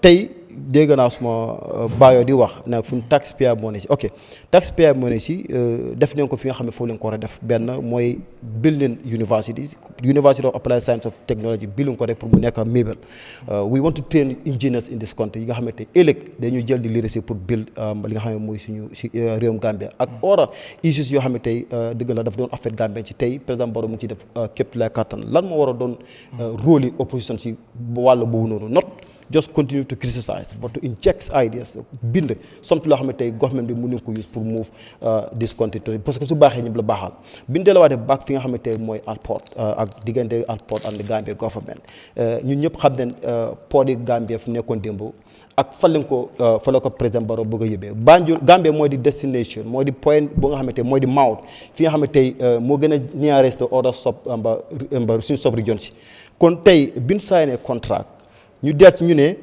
contract bi da nga ko war a renegotiate man dama gëm ne lu normal la ndax tey ngar mi building sax di nga ko samp ba mu yàgg nga dem ba si biir am yeneen order adjustment yoo xamante ne di nga ko si def te bi nga sketch sa plan bi initially li nga xalaat pour def ko si bokkul si woon kon boo dem ba si biir nga ne lii da nga ko si war a yokk man pour man normal na su ko defee ñu tegal lépp ci taal bi lan mooy renégocier di contrat mooy gis ne am na yoo xam ne nekkul foon ci jamono bi nga xamante mooy initially bi nga ko doon teg nekkul foon su bi nga gis ne loolu dafa war a nekk foofu di nga ko war a tegal ci taal bi ñaari parties bu nekk rek matal li nga xamante mooy sa promise te da nga góom ne gis nañ ne delay daf doon am ci li nga xamante mooy gaal yu rey jógee bitim réew di ñëw fi nga xamante mooy Gambia Port Authority gëm naa ne Kurang ku gëj ci port bi la waaye ku dem Kurang ci Gambia Port Authority gis nañ expansion mu fa fi mu doon land continuer si fi mu doon nekk ak Kurang gis nañ ne tamit loolu gën naa tax nga gis ne gaal yu bëri di number of time bi doon spend ak léegi spendetuñ ko kon di war ne suñ tegaati mbéyum ci taal bi comme lu monsieur Jobaate wax dégg naa moo ne monsieur Jobaate kon ku ndaw la waaye nañ jàpp ne Jobaate ku xam port la ku xam li may def la kon su génnee kàddu yoonu li war a ne dañ war a tegaat mbéy mi ci taal bi gis ne am na loo xam ne ay gàllankoor la ñu jëm ko correct gën a indi na si li nga xamante mooy some explanation su boo demee tey Sanyang gis na ne land issue bi la parce que tey bi ñu jàppoon ne kër gi fii la war a am ñu jàppoon ne te li mu war a def du xëj fii war nañ ko mën a expand kon lu ñu war a waxtaane la tamit loolu gisoon ne problème nga xam ne amoon na si Sanyang foofu noonu kon dama gëm rek ne di new model port bi nga xamante moom la His Excellency président Barrow war a def ak nguuram dina nekk loo xam ne tey dina continuer des ci réew mi waaye dina continuer di générer li nga xam ne tey mooy revenue dina créer li nga xam ne tey mooy job opportunity parce que ñoo xam ne port bu ndaw la wane ko gën a mën a yokku te suñ ko yokkee at the model si amba level boo xam ne tey dina mën a générer lot of revenue and dina créer more job opportunity in the near future ngar mi. All right. So lan moo cause agreement bi lu tax yii nii ñu eliminate yi nga xam ne they are so important. waaw moom la xam nga su ne renégocier bi sa Kurang yow xam nga fi lu ne wax bu baax da nga nekkee si opposition side bi rek bañ a outline li nga xamante mooy réalité bot kenn du la wax statistics tey su ne dañuy renégocier something mooy jàpp na ne benn commencé building bi for exemple bëgg ngaa yokk loo xam ne bokk doon si force plan. déedéet lii du yokk li supaleeku la.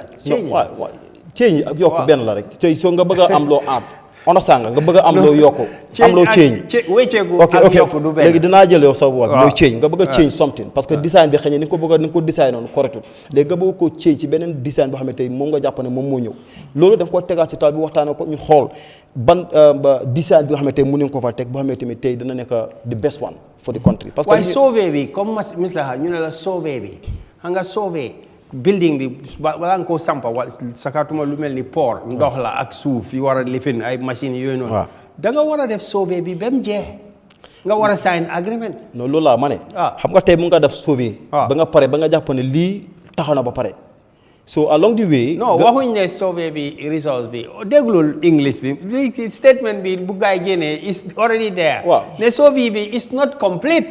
na war ngaa lay foundation stone fekk survey bi complete. non waaye xam nga moo tax ñu ne renegotiate bi fi xam mooy di studies bi. waaw xëy na fi ñu waroon a xóotaluñ ko. design bi because tamit loolu bokk na ci li nga xam ne tey ñu tegal ko ci table bi. on a sànq soo xoolee li nga xam ne mooy statement bi génn. kon jàpp naa tamit ne su fekkee li tegoon démba on a sànq gis na ne loolu nekk loo xam ne tamit mooy lu correct si lu ñu jàppa ñoo dem ok da nga ko indiwaat da war a ciña design bi ci boppam lan la war a def. waaw man kay soobee bi moom est-ce que duñ ko waxtaan parce que dañ ko waxtaan tegal ko ci taal bi gis na tamit at the end of the day bi ne approve dina nekk the best for the country ñu build a new model. xam nga environmental survey moom is necessary because su fekkee ne dem nga fii Ibo Town sax fu am ndox nga bugg a faa sampa ay tax wala nga bugg a faa sampa factory dañ la dee wax ne you have to bring an environmental report. Environmental report bi daf dee woon ne environmental survey bi nekkut ne the structure of the building li nga war a am rek la dee xool waaye daf dee xool tam like project bi suñ ko implementé what is going to be the effect on the wildlife for example what is going to be the effect on the fishery resources what is going to be the effect on the beach and so on so loolu noonu mooy li nga xam ne they said is not complete loolu jaaxal na ma na ñoom naka la ñoo demee ba toog mun a sign agreement bu am financial commitments for 30 years and basic thing bi nga xam ne soo ko waree establish mooy survey bi they don't have it. So loolu moom. So bul worry. yow you are just coming from GPDP. non même boo nekkee GPDP su ma jógee GPDP ñëw MP yëpp benn la rek sala cabinet la. non yéen ñaari cabinet la. so du tere tamit ñu def ci suñu gëstu def ci suñu xalaat ci loolu. understand kon lu ñu jàpp rek mooy sauver soo koy def mooy di nga jël all the necessary things yoo xamante moom nga soxla pour implement of that issue bi nga xam moom nga bëgg a taxawal. ok soo demee ba si biir gis ne sa sauver daf dee des ni dafaa dem sauver mu des nga ñëwaat defaat another sauver pour yokk ko loolu moo waral tey ñu tegaat mbir mi ci taal pour waxtaane ko pour xool solution at the end of the day from there we continue liggéey bi nga xam ne nga def boo demee rek corrélé ci port bi Gambia Port Authority bu nekk Banjul gis na ne liggéey bu gars yi naka di Alport liggéey baa ngay dem foofu noonu. Mr Sibi waaw lan nga gisee renegotiation bu ñu wax ne mu ngi war a taxaw ci diggante Alport wala Alport group ak di Gambia government lu concern about this Sanyang Deep Sea Port bu ñuy wax liggéey bi door a gudd lu ko war a door mooy am na obligation yu government bi war a fulfill guñ ko naka noonu tamit ci Alport ak ci seen bopp te yow nan nga gisee mbir yi.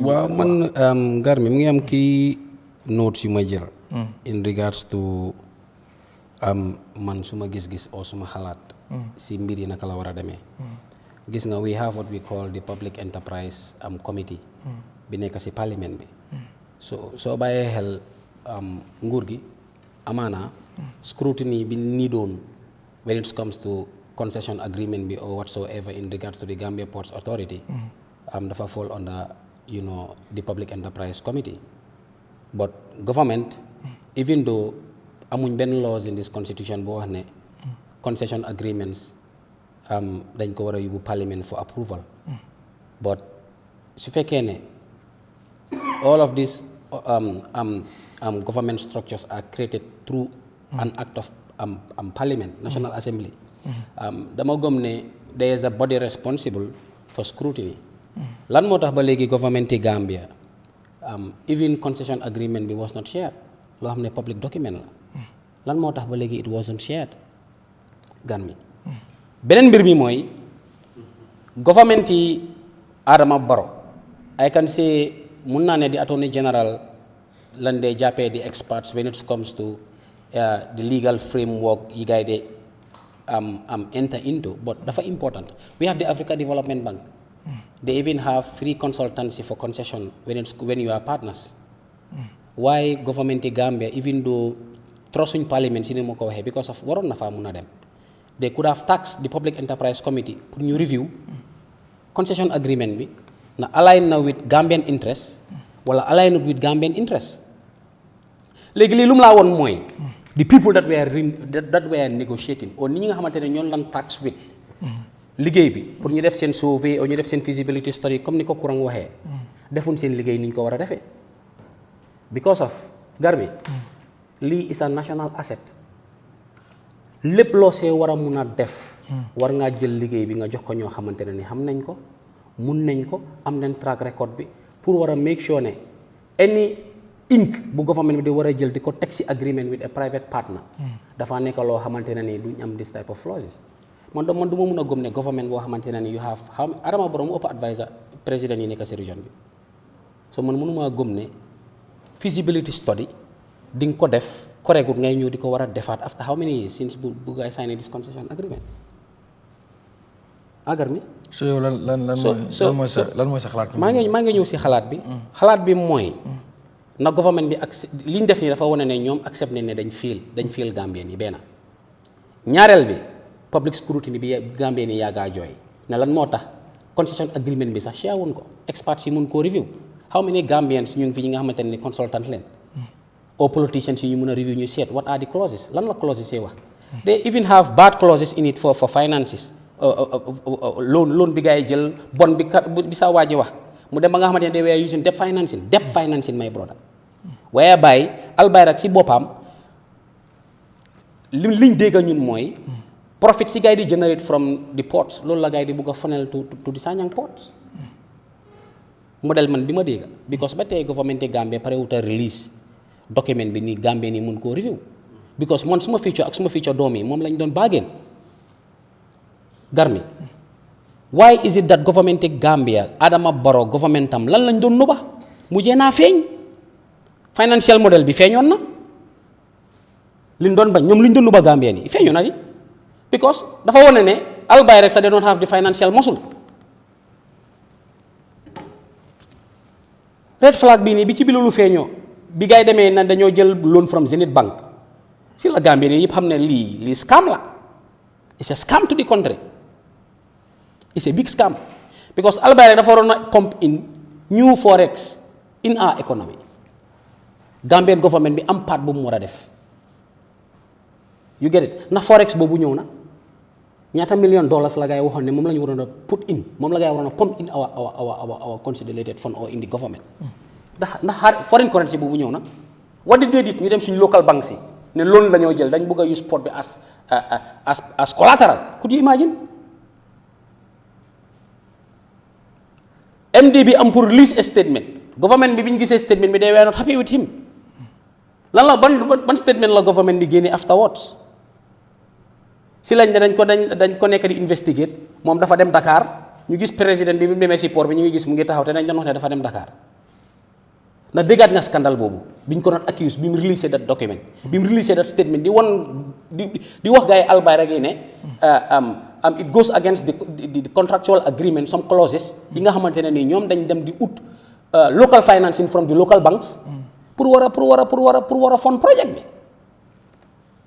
Gambie moo laa woon ne ñii seen second hand trucks lañ jënda ak seen winch ñu ñëw Gambia nguur gi jox leen contrat pour lan offload ak onload container port management dang ñu bëgg a wax ne the Gambia Port Authority doesn't have competent individual yi mën a manage port bu doon ne government bi joxoon na leen enough equipment they need ndax ni doon ne sax this type of concession with Albayrak bu fekkee amuñ di resources nag waaye am nañ resources dem too di spend how many millions am nañ resources pour dem too am nañ resources pour jënd bi ne OIC bi mu fa ñëw 2 days government bi dajale na 1.2 billion pour jënda 100 parados benn bu nekk $12 million pour government bi am na xaalis boobu waaye amul xaalis bi pour jox port management bi proper equipments winches and the trucks they need Albayrak bi ci bu ñu ñëwee ban façon equipment bu es nga gis lu dul ay truck yi second hand ak ay winches ak lan ak PR ak lan moo ceeñ ba pare sooy seet Albayrak da ngaa go indi sub region nga seet seen track record Somalia Guinée Conakry ban liggéey bu baax lañ fa def ba UN wrote a report on Albayrak so government Gambia daf laa woon the type of mafias they want to deal with bi ngay free bidding bi there was a more competent company bu government bi bypass company boo xamante ne nii it has the finances it has the equipments it has the connections. What was that company? Go do your research. yow yaa ko wax non xaaral ma ñëw bàyyi ma àggali su ma jëlee téléphone maa ngi note yëpp si téléphone bi bëgguma nekk di sëgg si téléphone bi di wax. soo defee sa research I just want to waaw you get it soo gisee ma teg téléphone bi dafa am key point su ma jël because bëgguma sëgg si téléphone bi tam di wax ak Gambien yi you get it but soo demee nga make research di nga gis ne even within process bi there was a more competent company boo xam ne it has the more financial muscle it has the equipments and the connection more than Albayrak doesn't have the financial muscle so amoon so daf laa woon ne government bi man dama gëm ne tey government su waroon a joxe concession agreement with a company boo xam ne dafa war a indi equipment te dafa war a wone financial statement am dama gis ne government bi defut homework am nu mu ko war a defee so daf laa woon ne there was a political influence in it soo gisee gars yi defuñu seen liggéey ni ñu ko war a defee going over Albayrak ndax am nañ di financial muscle scrutinize leen seen bank accounts yi contact leen international partners yi gars yi bank accounts yi ñu joxe ndax they have those funds in it ni kon tey du nekk si situation bu nekk nii da moo tax Albayrak muy war a ut local sourcing muy war a use debt financing te project bi was not a debt financing ba pare ñu jox leen 80% of our ports revenue $10 bu nekk Gambie nii $2 lañ am si port bi te buñ fàtte lu mu bon port bi utee na ak nawet port bi lu mu bon at yi passé port bi liggéey na 200 to 300 million boo xamante ne ni bu gouvernement bi génnee expenditure yi yëpp desee neen benn 200 to 300 million dollars boo xamante ne ni profit la for the government it was a cash cow what were the reasons nga jël yow a cash cow boo xam ne mu ngi laa générateur revenue port authority melut ni nawet nga xam ne dañ leen dee subvention dañ leen dee jox 1 billion 2 billion every year free money di leen support di leen jox budget support ports was not like that ports was creating revenue so ban basis la government Gambia di war a sukkandiku pour war a justify nga jox Albayrak company boo xam ne dafa bankrupt amul the money doesn't have the financial muscle nga war naa jox suñ port they don't have the equipments ay machine yu màgget lañ fi indi nañu fi woon benn trucks or winches suñ fi wàccee US pool ñu jox leen suñ port state asset Gambia amuñ or amuñ jama tax la ñoo rely on pour sustain suñ government Gambia nga equity state resources like ports scrutiniser loo ko ni nga ko war a scrutiniser Gambia yi yëpp ñu ne dafa am lu lalu si ron moo tax sax ñu jox Albayrak 80% why it was not negotiated towards our own public interest why waxuñ woon sax 50 or 60-40 Gambia day jël 60 ñu jox Albayrak 40%. even though nekk na company boo xamante ne they have a bad record when it comes to seen engagement in Africa Albayrak bokk na si problème bi pour Guinée Bissau ban génnee Alpha Condé youth si gën a di démontrer they were part of it nga dem Somalia corruption bu mag lañ fa def dañ doon cook seen accounts yi di cook seen expenses yi ba leen investigate yi la gaa yi gis ne what they project ak li ñu dee généré ak li ñu dee spend dafa utee they were cheating the government tey nga den ma seetaan ma ne la mu ngi all over you can go and do your research man li ma wax ni dama mix suma research moo tax ma am fit bi pour toog fi wax ko bu dee li ma wax du dëgg na Albayrak ñu yóbbu ma si yoon ñu gis ndax man li ma wax xamuma lu ma nekk di wax so daf laa woon rek ne waaye government bi even sax make background research on Albayrak balaa ñu leen a jox contracts man ni ma méegee background research ba gis ñoom how they are and how they operate government bi leer na ma ne def nañ the same research but because of the political will is not there maybe def nañ research ñoom ñu gis leneen lu wute lu nga gis leneen lañ gis ne Albayrak they are clean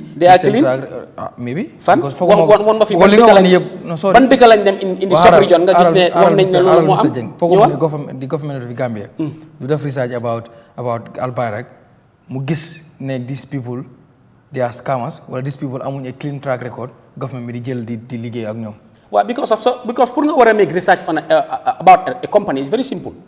We are in a generation of Professor Google. Demal Professor Google dina la woon yëpp. Dina la woon kan mooy Albayrak. It shows you everything. All right. You get it? So duñ ko so li ma wax mooy. pour ma daaneel li ma wax mooy garmi. gis neen fii so many concession agreement yu government bi def yoo xamante ne nii garmi. suñ defoon di proper parliamentary scrutiny ñu bàyyi public enterprise committee bi def seen liggéey man gëm naa ne dinañ doon salvage this country Africa 50 asset recycling government Gambia bi soo defee yow sa own analysis oo nga toog nga make sa own finance nga toogaa koo xam ne xam na finance daf laa wax ne government Gambia ngi see lose $300 million ñaata lañ jëlee Africa 50 $100 million $100 million boobu gisuma ko si seen budgeting gisuma ko si considerated fund mënuma xam fan la Gambie ni mënuñoo xam fan la 100 million boobu duga si ban expense lañ ko dugal garmi nga dem security port nga nekk Gambien ngay dugg sa biir réew ñi laa feeloo $1000 boo xam ne feen nga ko si ticket bi already bi nga jënd ticket bi garmi soo demee SICPA ak GRA seen système bi naka la fa demee ay gan go di lis kan goon nga dem gaaj global seen sand mining bi koo xam ne amul equipment amul expert on sand mining nga jox ko mu dem jël ko jox ko Chinese yi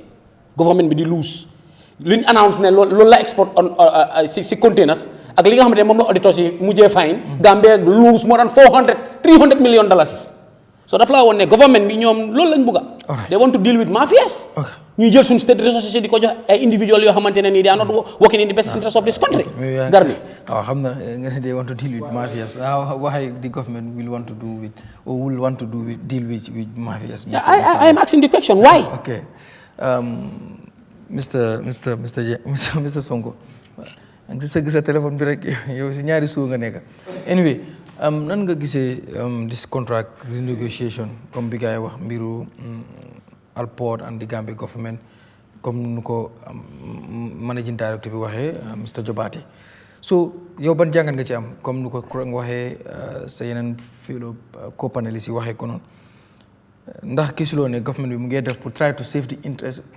of the country maanaam pour ñu renegotiate xool ne contract bi tamit xoolaat nañ ko li war a dox mu dox li ci wartu bokkuñ li ci bokkut ñu génn ko ci li ci waroon a bokk te bokkut ci mu duggaat ci so yow noo ko analyser.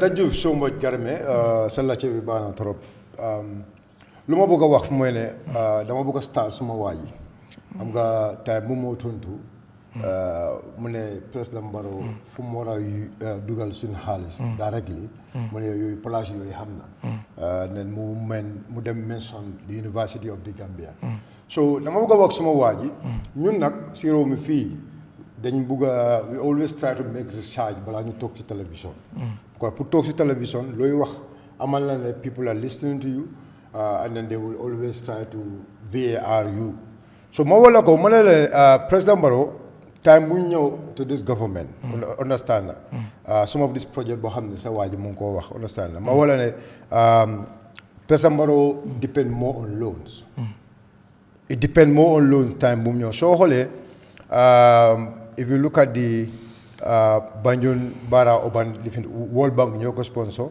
Faraba University bi sponsored by Kuwait Fund Badia Saudi Fund ñoo ko fund Gambia government just loolu is a loan loolu tamit loan la soo demee new hospital and health project is also sponsored by World Bank EU China and Turkey ñoo ko sponsor soo xoolee electrification bi is World Bank African Development Bank and other banks yi soo demee lifin Senegambia bridge bi understand boobu tamit lifin EU ak African Development Bank ñoo ko sponsor soo demee the port expansion also was also funded by African Development Bank boobu tamit is even a loan ma wala all these things are loan already ñun dugaleen si loan si port bi sa understand but still now ñu ngoo teela already they bought so much land. Yes. For the past few years, yes. The GPA. Yes.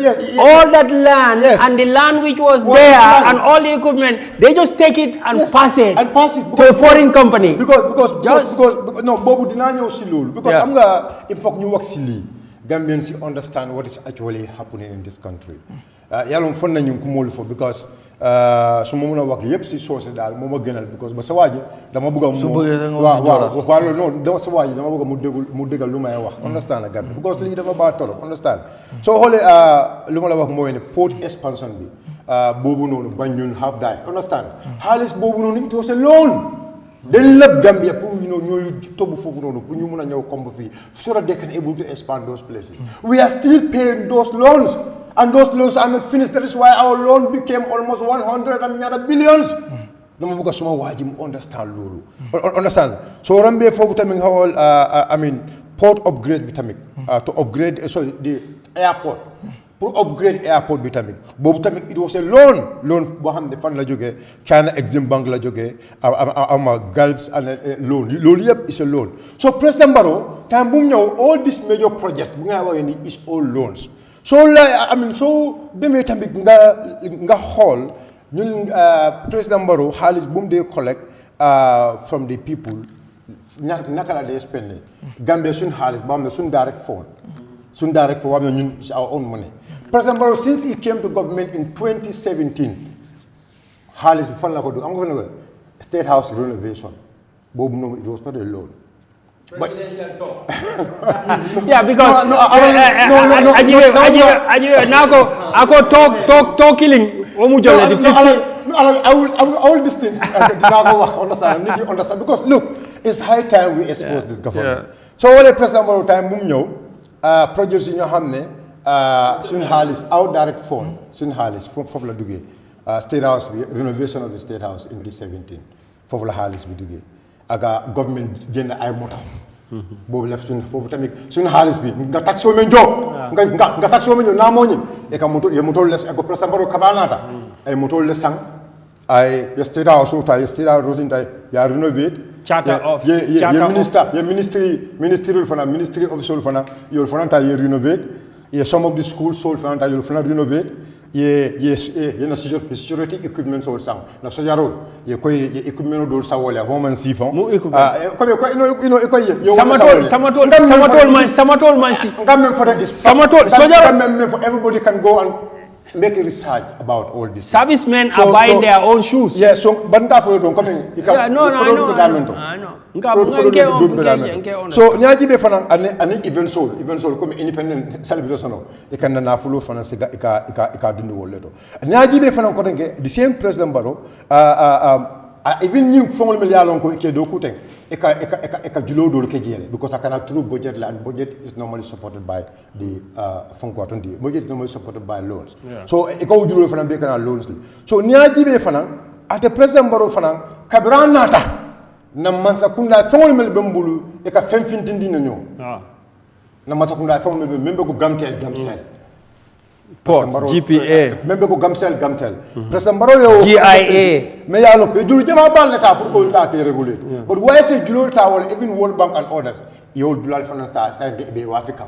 But gamsel right now il after almost almost 60 to 80% il after ka private. No, niajibe make budget of the finance ministry. Now why they spend about 7 billion on the parastatals every year.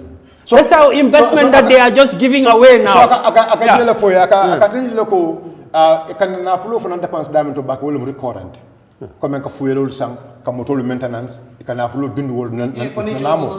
Yamu. Yes. Padiem tol ni padiem wol. Apen na banko na fulo me yalongo nyanda ka woleta kan na bango do ko wala. President Barrow na la mol ko bitale ka pudum pantam. Ka bumbay. E ma duni fen kundo me yalongo satara asa fe wuluno banko e.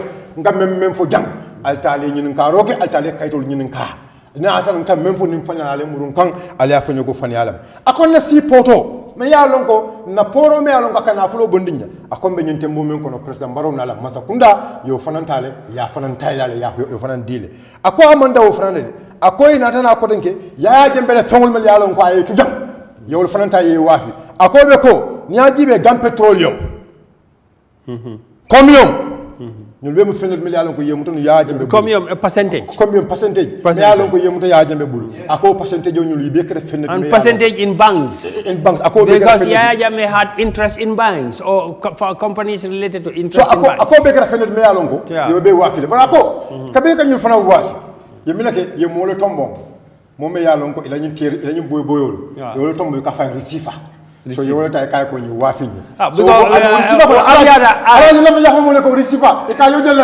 Augustus Prom, right, was the receiver at the beginning. And where am I loko abotaje nyameng inata modo kije me alonko 10%.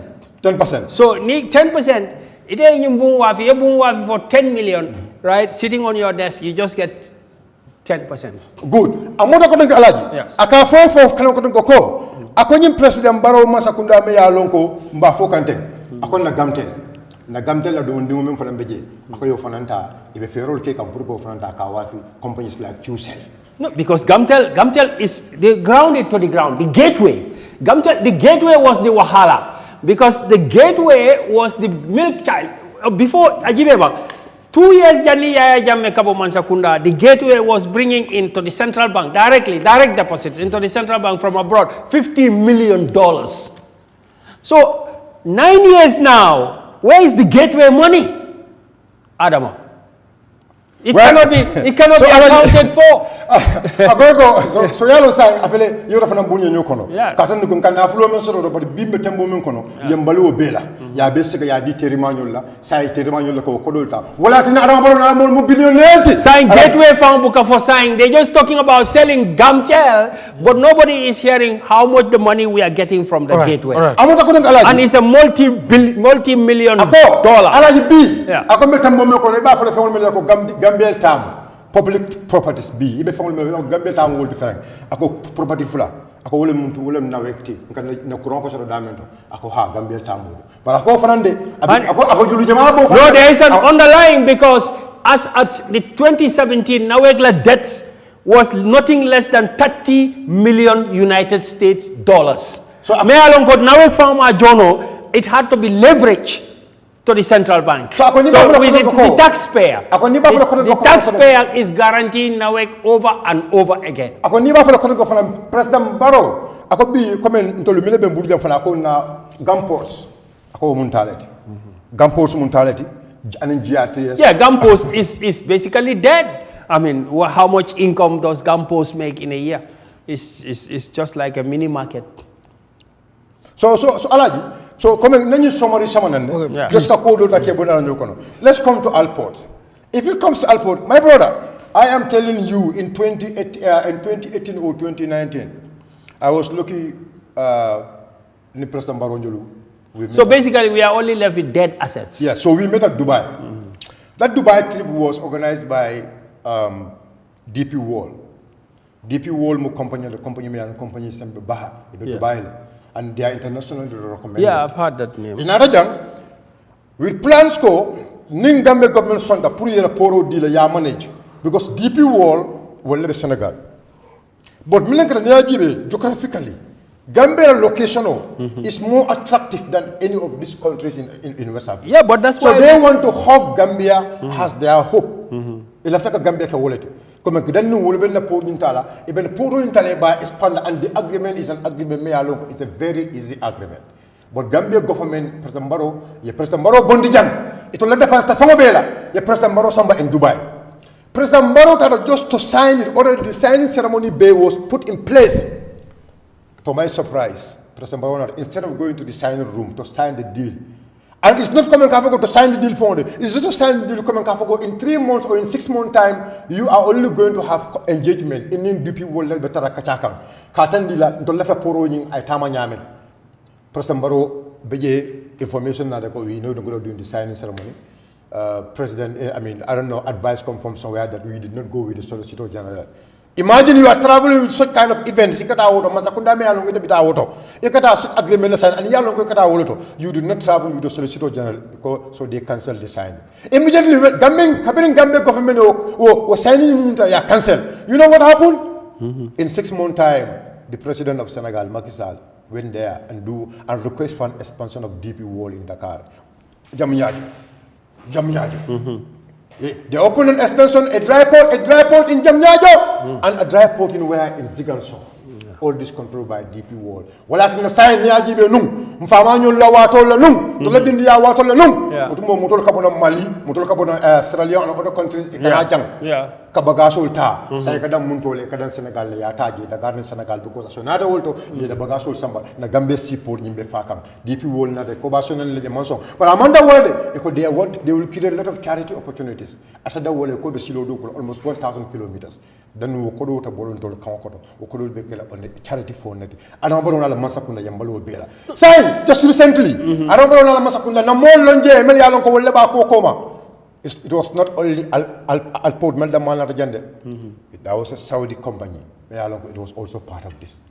And another company, another European company. You will be bali. It a mal sita nyoko you duko ke duma. Yasika yadi allegedly. Yasika yadi Alport la. No, duko da manne si wakeno. So because neo reputable companies sort of Dipsy and all these reputable international companies will go underground duko ning ke down under the table. Right? So you have to have a scrappy company, right? Pura duko ke kamol duko pur ka je ko ka agreement o sign me along ko. 3 months or 6 months down the line, you will come back to the people and say, oh, it's a bad deal. So already allegedly it's a bad deal. Mbeje, President Barrow, what happened? President Barrow went to China because they are doing a foundation lay for a deep sea port. What a serious, what a kind of government this people? No, that for me, because Janibe President willing 6 years time. We just time. So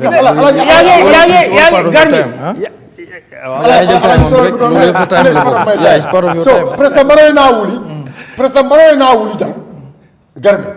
Ye President Barrow ke ba ya sika ya bulani motola. Our president of the republic. Ita ay truwelo dungabul. Ye truwelo dungabul. Ya video to ki show lo ta adanda wala. Bi wona talo wala be yaay kan dunya kon. Wala be yaay kan. Malo be jël la wulu kan wolye. Ntol Gambia fele bi ko renegotiation. Hey! Renegotiation or reconnaissance. I am telling you already Alport is already laughing. Of course. They are laughing. They are already laughing. Let me tell you something. That is how mafias operate. And listen to the statement.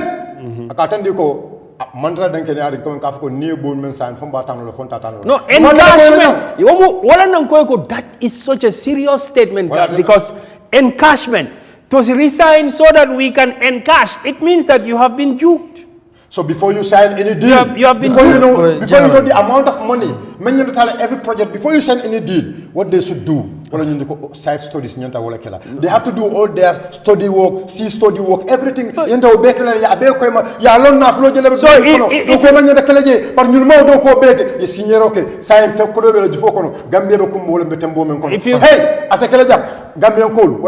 want to talk to my fellow youths. Gambia I heard from the statement of Mr. Kurang. I knew for la ko. Me level leto. Me ya lon kon sa phone na fangol la. Dunia banko o dunia compagnie luminala. E ben fangol tala e be tala ko me happen to dunia banko do le kan. Jumal lebo prevent la no is we the use to lem the future ti. Mfama nyul mama nyul woliye wato kele. Ilo ta janne sa da fe. Yo to nya fa sa ilota jen ni yaaje be kala ku jama balle kete jam e to nya fasa ndol fonni kewlu bi presam baro kan tol neena ka fanyen ko Kurang lo di yalla ngasilo lo di yalla o Kurang no silo akodo boro mun dole bara akodo nyum fo kat la nya dile how much money ka wala spinol kunto how much money they go with that money at home wala na bi nimbe sila platform molto bi moma nyana flo moy ko ni be NPP yebo je you go and join a serious political party. All right. MPP in Banco Dugundi. All right. In Banco Betumbo Mungara. All right, Mr. Sonko. Okay. Quickly, you know, because time them na. You know, legacy si mbiru coalition. Gisna coalition. Comme UDP waxe sen parti la. UDP will not join any coalition bo xamne UDP will not lead it. Cioli bari wax ji bari Esambay Fall tamit mu ne mom mi nga xamne moy di he's open to be part of a coalition to remove President Adama Barrow this December. But one, he is not going to join any process that is called only to annoy a flag bearer. We are looking for a coalition, not anointment. Meaning we are not looking for a one who is going to tell us, come and join us to take over the government and then run it as their own government. We are not looking for that. Comme Esambay Fall mum lo like duñ bokk ci ben coalition bo dañ leen di oo rek kaay leen ngeen fekk ci ñu bokk suñu parti bi you know maybe gaay bi ñu ko gisee ñu bari nak japp na xeyna UDP la nekk di wax because of UDP sen gaay lu ñu wax moy UDP any coalition buñ taxawal bo xamne UDP dafa bokk UDP moko lead. So with all this because of debate coalition batay mi on because of the opposition batay ñu legi ñu tok nañ sañu dégga état de force bo xamne xeyna bobu moy ñew bobu tay wax nañ ko so wa nan ngay jangate lool non niñ koy waxe ni UDP bu taxawé fu taxaw yenen opposition parties tamit taxaw fu taxaw comme lu Esambay Fall wax ni ndax coalition dina am tenen sep buñ according to the separate survey only a coalition mo nek a credible part bo xamne that can be used by the opposition to remove the incumbent. Without that coalition maybe it is impossible. 2026 December Barrow dafa dem. How? You know, UDP ñoko gene. No, anointed. I mean, anointed mom Rome la ko xamé. Pope John Paul mom lañ dé anoint. You know, even Barrow 2016 he was not anointed, he was selected. And you know, there is something in the talks because all the opposition, we should be approach the issue with a clear mind and logic. Logical. Because so many, okay, I don't want anybody to anoint for me, but so what do you want? You want a flag bearer, but you must have a criteria. UDP is not just come out and say we must lead.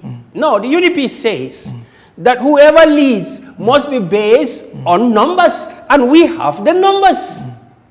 So we have a criteria. Bohabne is not emotional, understand nga, and it's not subjective, therefore objective, which is, right, do the maths. What is the maths?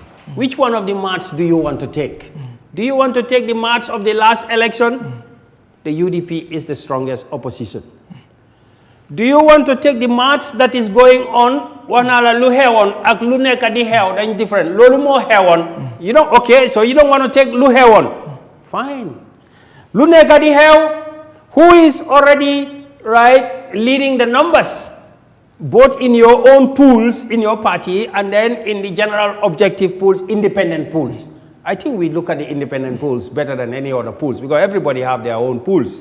Before you say third force, you must have done an internal pool or fourth force or second. The UDP, right, based on the pools or based on the numbers, the UDP is ahead. 2. 3, who has more representatives all around the country? So we gonna yangi buga tahaw ci Gambia bi fi nga buga dem fi campaign fi ban political party moy political bo xamne amna representatives, National Assembly, right, the councils all over the country, and it's an opposition, the UDP. 3, if you say that is still not numbers and it's not enough, and those are all numbers, you have numbers because you can count the National Assembly members, you can count the council members, right, you can count the number of places contested. Now you can count the by-election numbers. It's all numbers. Then 3, if you said forget about all that, then now let's look at who has been campaigning. Kan mo neka di campaign 2021 belegi in all over the country in the opposition. It's the UDP. So these are the objectives. Bi ñoy faxi ñu nga xamne UDP mu ne, right, we are the ones who get the numbers in 2021. Right, pools, you know, the independent pools at the moment or independent opinion at the moment, we are leading. Campaigning in all parts of the country, we are leading. Representatives, National Assembly, and where we are leading. Right, that does not mean that we are saying that you are just a small party. No, Garmi, it's not like that. It doesn't work like that. Mem gerte sa ci tol bi xam nañ naka lañ ko dé sédé. Suñ béyee ba pare xam nañ naka lañ ko dé sédé. We know that, and then there is no mathematical formula. We know the efforts you put in, right, must correspond to what you get. So we said equity, not equality. And even some of them agree nañ comme Kex mu ngi binda last time mu ne equity, right? Coalition should be based on equity. Lan moy equity, right? Equity means that proportional.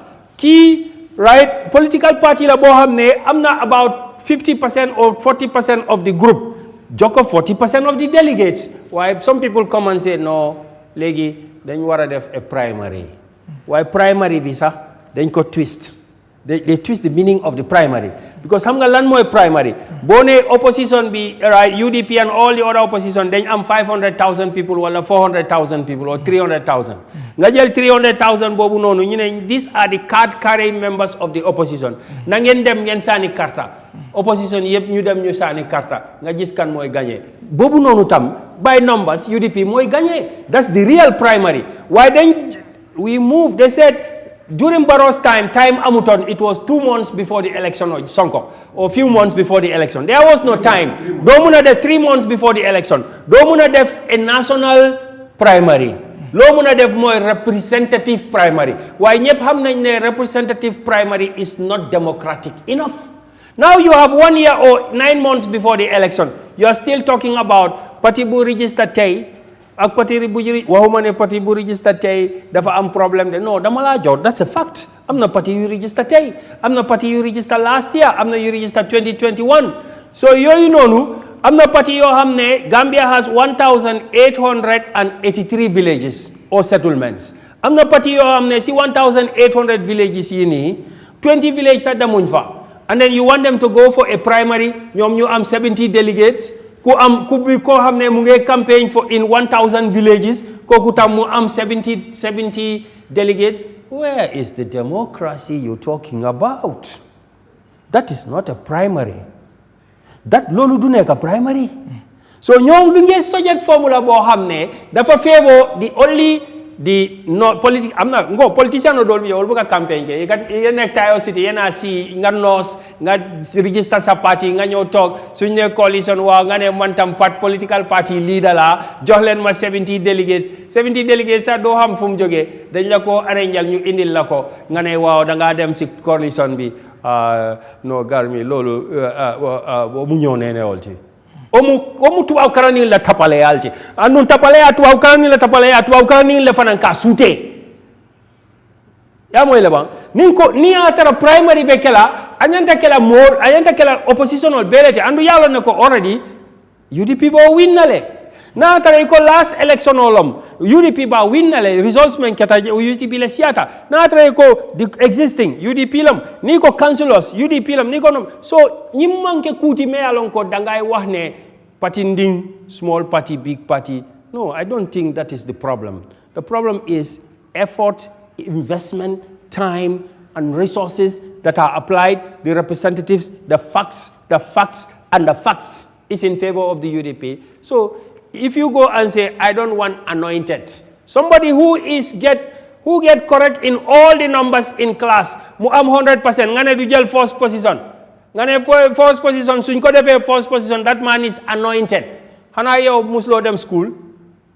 You don't do that, man. That's disrespectful, right? What is respectful? Then political parties then wara respectante. Man believe man UDP dafa wara talk mu hol political party mu ne len atol party ndingul wala yen pa. No, people can say it in the media, but the UDP executive will never say that. Maybe people like us who have no position, we can say anything. But I don't think the UDP executive call anybody small party. You have never seen that. So the UDP executive is not calling. Don't be a party leader and go on the media and respond to the party rank and file of the UDP and you believe that is the statement of the UDP. That's wrong. That's wrong. So what we have is, let us sit and talk. So I don't respect the numbers in 2021. I don't respect the pools. I don't respect the National Assembly representatives. I don't respect the councillors. I don't respect that you have campaigned for 5 years and you have invested hundreds of man hours. 200 man hours. How much smaller than man hours? In accounting, that's how we calculate it. The effort you put in is called man hours. If you take 10,000 people on a political campaign, right, you multiply 10,000 by 8 hours, you get 10,000 by 8 hours. You know what that means? Maybe that's 80 million or so hours, man hours. That's how we calculate it. Somebody who takes only 2 people and then drive a Land Rover and come back and that has got 4 people in the Land Rover, multiply by 10 hours, that's 4 times 10, that's 40 man hours compared to 80 million man hours. They are different. So the facts are different. So many man address mother. I'm not you there. No, we don't want somebody chosen for us, anointed for us, right? Like a Messiah or something. No, the numbers. First of all, acknowledge the numbers. Talk about the numbers and tell the Gambian people, I don't believe in numbers. Politician who talks in radio or TV, man believe in numbers, they do not obey numbers, I don't care about numbers. People know who you are. But then you don't say that, and then you said, I don't want somebody imposed on me. No, UDP is not imposing. What they are saying is that not they are imposing their candidate on no, people? they are saying that any coalition that is formed with UDP, UDP Moko League. Yeah, but every... So are you guys no, not imposing? No, la faram fanchel ni. The nit kisula ne man kuneka da esa fal talk na mune mom buga na lead. He wants to lead. Didn't he say that? Wanako te amna why would any coalition bumboka? No, la mean he said he will lead. Isn't it? He wants to lead. He wants to lead. And in 2021 he said he wants to lead and Nyumbuga lead they don't want. Then he went on his own. So what are we going to say in this time again? If he wants to lead and he don't, is he going to accept? Let him come out and say that. Based on what condition? Mo ñoom lan moy sen criteria Garmi su ñoo négocier nit ñi dañ war a doy ñëw nañ fii ñu ne naka ministre bi the secretary general mu ne we want a coalition whereby if the minister bi suñ ko sélégué right president du mun a dismiss a minister. That's their condition. We respect it. But we know that's not in the law. It's against the law. So already some parties are suggesting things which are not in the law. The president selects the cabinet ministers and dismiss them. Any cabinet minister that disagrees with the president of the cabinet, with the decision of the cabinet, you must keep quiet. If you cannot keep quiet, you can go to the media and talk and resign immediately after talking. That is the principle, 200-year-old principle of collective responsibility. Different parties come to State House and then everybody becomes a president. So what I'm saying, but it is still the right. Party bi ñom ñoo am right pour suggest. Why ku nekk soy suggest listal something. Bul ñëw rek nga condemn. I am not condemning PDOIS. I think they have a right. I'm not right pour suggest and condition. So don't come and caricature the UDP criteria. Who said we believe in numbers? We have the numbers, so we must lead. You come and say, I am the most intelligent, if it can be measured, and then you want to lead. I mean, there is no problem. Say your criteria, but don't ridicule other people's criteria. Man loolu laa believe. Mr. John, nooy analyser situation bu opposition bi tollu ci wàllu coalition kuy lead kan moo dul lead kan mooy small party at kan mooy big party so yow nan nga ko analyser. Jërëjëf ngar mi su ma déggee ñoom ñu toll foofu li ma see jàng rek mooy ñoom already xam na ne duñ mën a wiil élection bi nekk suñu kanam du ma sori nag parce que ñoo ne dinaa leen bàyyi seen problème parce que lii rek li may wane rek mooy Gambien si ñu ngi jàng ne xam ne ñii seen parti moo leen intéresse parce que tey mun loo ootee ne da nga ok ñoo leen ñu def coalition wala ñu ne ok den try ñu former coalition ci biir loolu nga tegal leen ndëggam sarax da ngay ma entos lii lu ñu ci mën a jàngee si United Democratic Party ngar mi mooy UDP duñ mën a wiil Gambie fii élection loolu nag suñ ko waxee dafa am fi nga ko teg. yow foo ko teg. UDP depuis 1996 ba léegi ñu ngi dem élection. saa yu ñu demee élection with all the mobilisation bi ne def ak number of bi nga xam ne moom la Kurang di wax fi yëpp parce que moom amoon na kàddu yu fi tegoon na UDP NPP 6 and 9 la tey mu ngi ci 6 bi xam naa ne élection mun naa toon dem ci 9 bi bot li ma wax rek mooy. non ok li ma wax rek mooy. we are not talking about li ma wax rek mooy. coalition bi nga xam ne tey moom la moom. xamul sa lu moo wax moom dafa lost. non losuma de in the topic. man losuma de. waaw léegi yaa ngi lost. losuma de waaw kon answer question bi waaw losuma de dama xam ne fi ma laal xëy na arrangé la maa ngi jégalu si foofu. luñ la laaj arrangé la li ma wax rek mooy. ngar mi coalition du mën a am. lu tax du mën a am en tant que UDP ñu ngi teg taxaw fi ñu taxaw. man na du ma sori sax si ñoom. li ma wax rek mooy maa ngi oo ñun suñu coalition. GPDP ñaari nit la am. man maa ngi oo ñoom ñoo dem si Barro's nomination bi ñu jox leen 70 delegates. Can you imagine GPDP?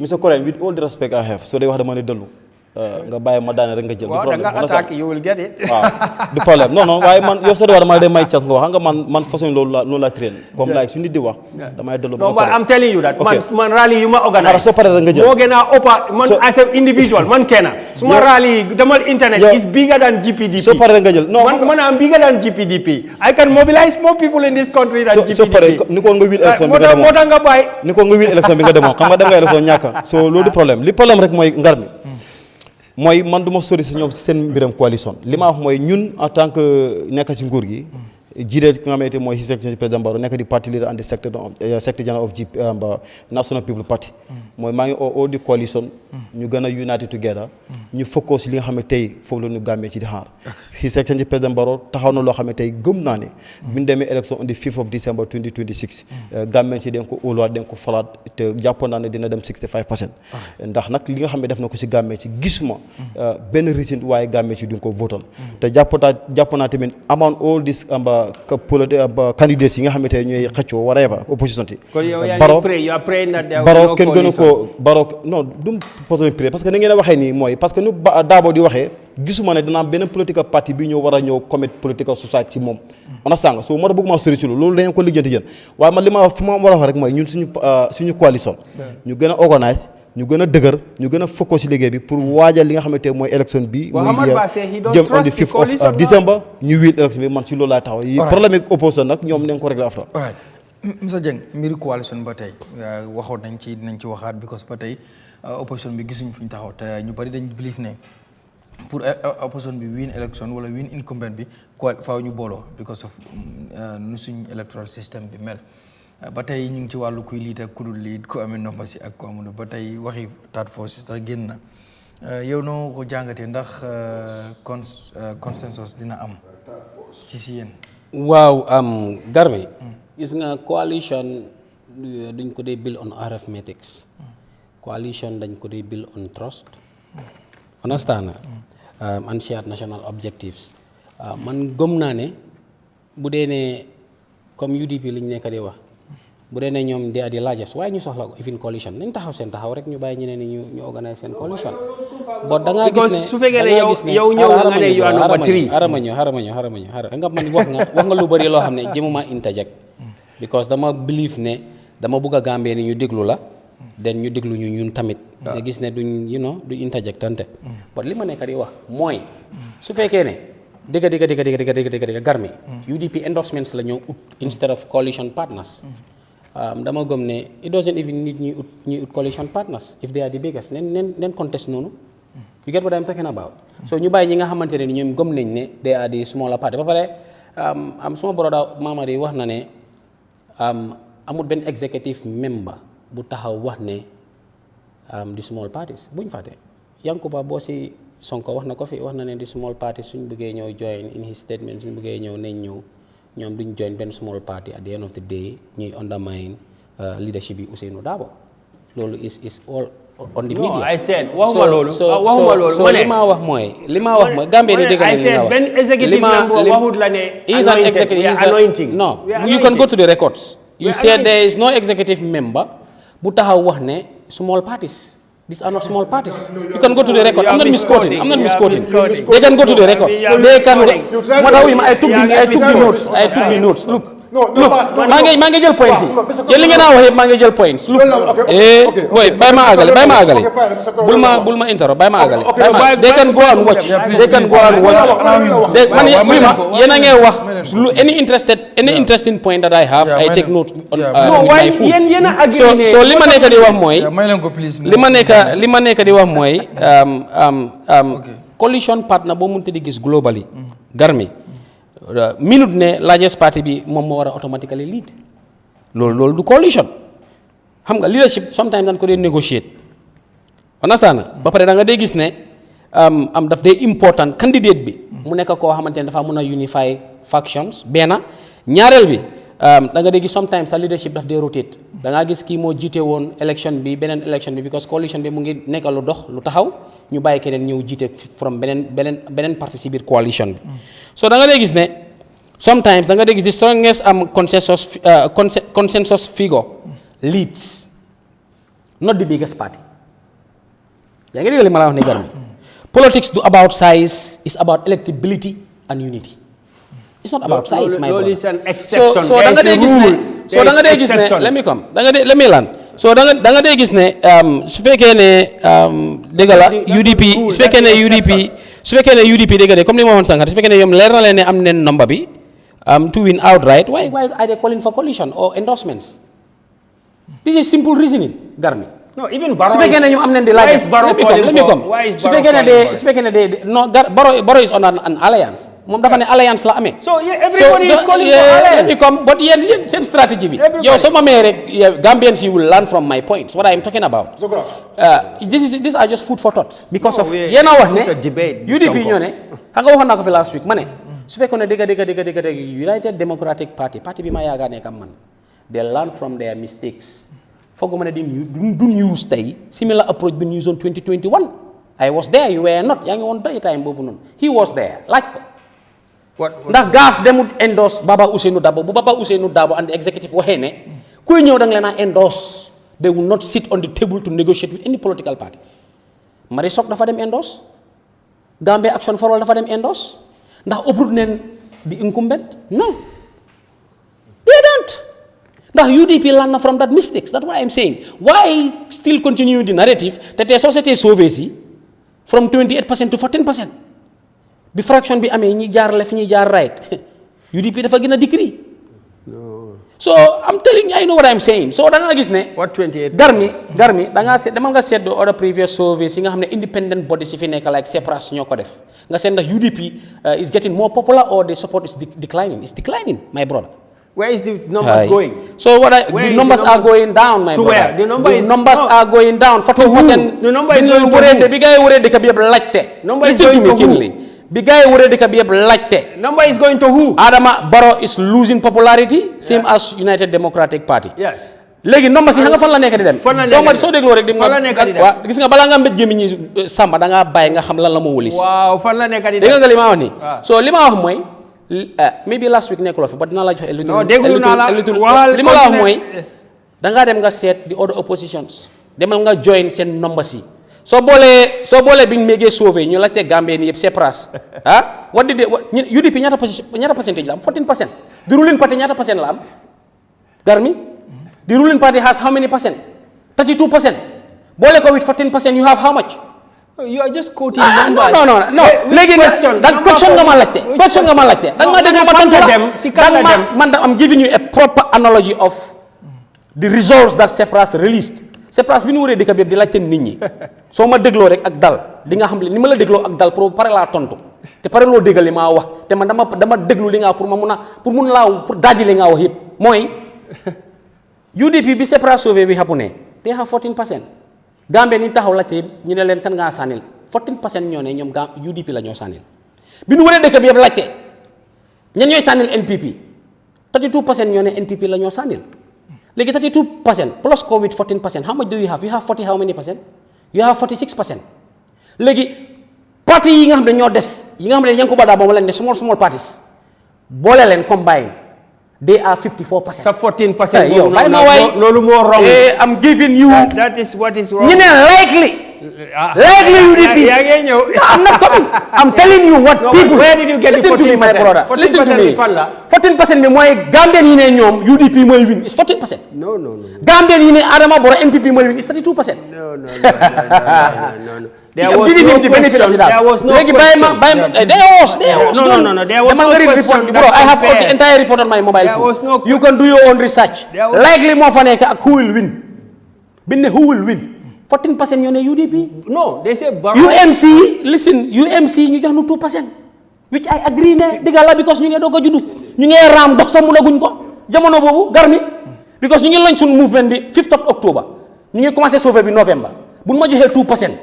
Few weeks ago lan la wax garmi ma yàlla ne su sauvé bi génnee ne ñun 0% lañ am sax ñu dinañ ko accept because ñu ngee doog a door 2% bi ñu nañ ko embrace dañ ko nangu because of garmi xam nga lu tax man du ma taxaw few months ago ñu génnee sauvé ñu jox talib 18% tey ñu def sauvé UMC is a new name Gambia ne they are not yet aligned with it li sauvé bi wax may toog fii di ko dinaay 2% bi ñu wax noonu dama ko nangu léegi lan moo tax ñi nga xamante ne nii jamono bi Sepras di wax ne UDP dañoo win elections UDP were clapping c'est nii dañoo win te dañu win élection si noonu tey ñooñu su ñëwee ñu nekk sauvé ñu jox UDP 14% fooguma ne war naa nekk loo xamante ne da nga koo undermine o da ngaa bëgg a wax leneen pour demal Gambien yi.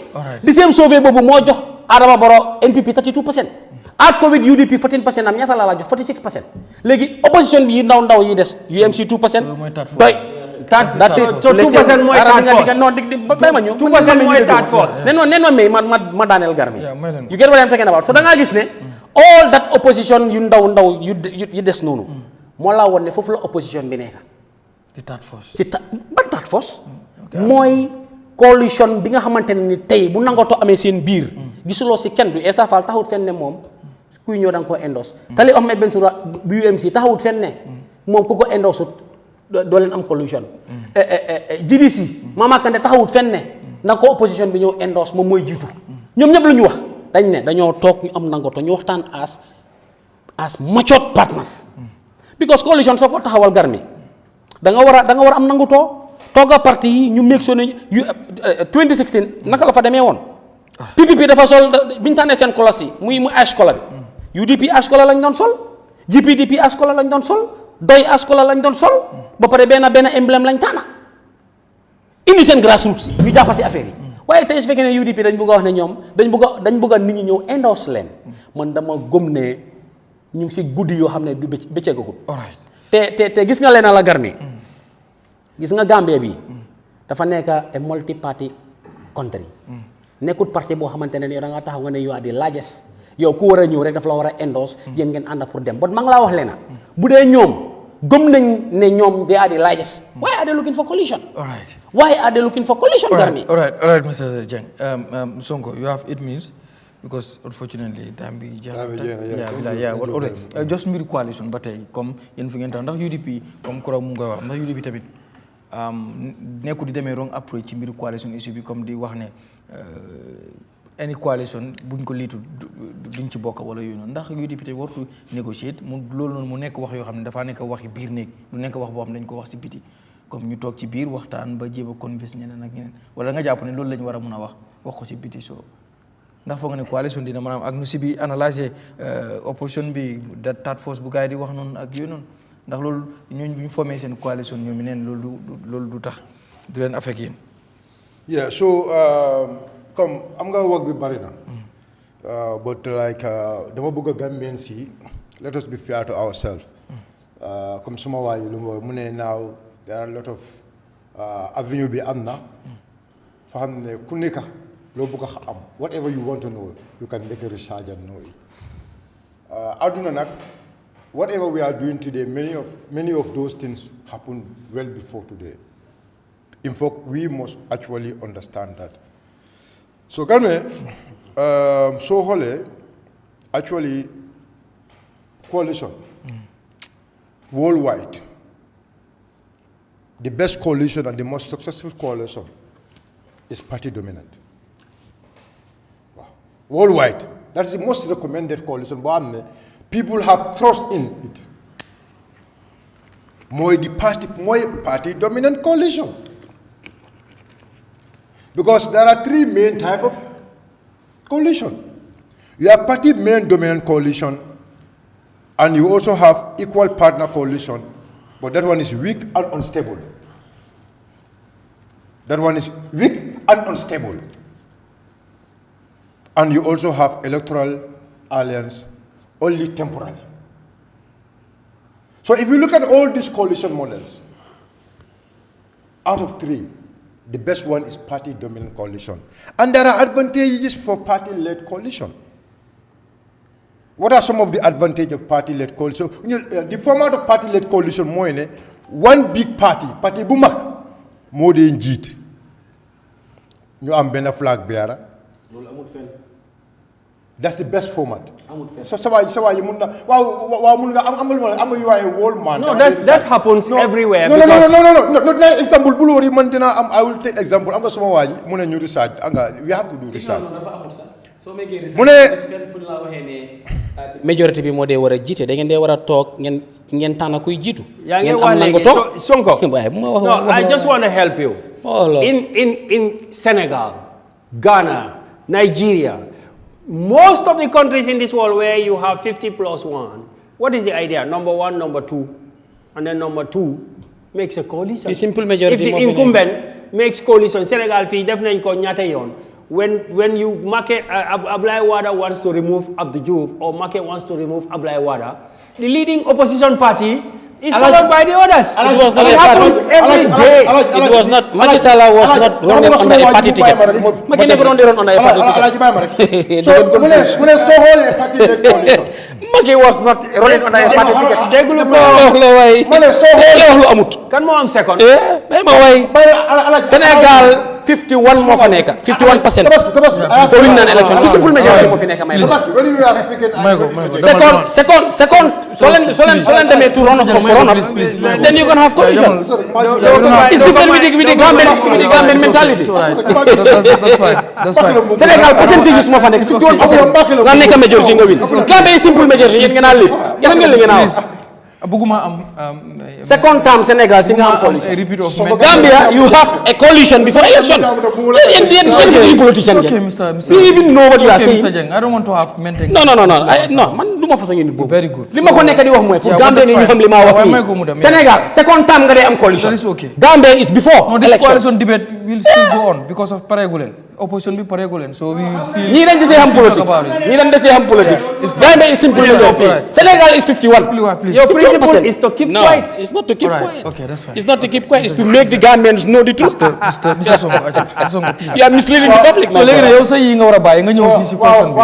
because time we don't have enough time. amul ma mooy so waa jël am nga say naan ma Sénégal second round nga def for coalition. yeah, please Mr. Jang. yéen kay yéen a jaaxaan. acca continue. so dëgg rek soo xoolee party led coalition I mean party dominant party led coalition dominant party led coalition Gambia fii suñ coalition bi what we did in 2016 it was a party dominant led coalition because ñun yëpp xam nañ fi UDP was the biggest political party and UDP lead others follow and there are advantage pour a dominant party to lead soo xoolee trust bi alors damaa déglu su ma wax damaa déglu rek. Your policy is to keep second round ngeen naa doog a elect Adama Barrow. fan da nga foog ñun fan lañ nekkoon. My brother. Third force, keep quiet. Keep quiet for what? Keep quiet. You're again mislead Gambians. Please, we just have 1 minute. You are just Mr. Jang, yow GDC ñooy third force na yow yaay third force. yow GDC ñooy third force na yow yaay third force. mulal boy yaa ngi defeen ñoo xam ne fi nga taxaw wax leen ku nekk ma wax loo waay. non toogal nga wax yow tam yaa ngi ci télé toogaloo sa kër yow non but that's fine yaa ngi ci télé yow tam no it's okay kan mooy wol Mama Kandeh nga rek that's fine Mr. Jang yow tam so xoolee party dominant led coalition South Africa ANC loolu leen def. You guys don't learn from the ANC. You don't learn nothing. You don't copy any model from the ANC. South Africa loolu leen def in 1994 loolu leen def. defu leen loolu. in South Africa 1994. defu leen loolu. Kenya in 2002 loolu leen def. defu leen loolu. It was NARC led coalition.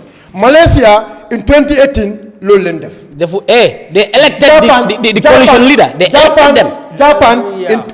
Japan also. Not endorsements. Buga ton party leader yi copy company. Yéen loolu ngeen bëgg a gis.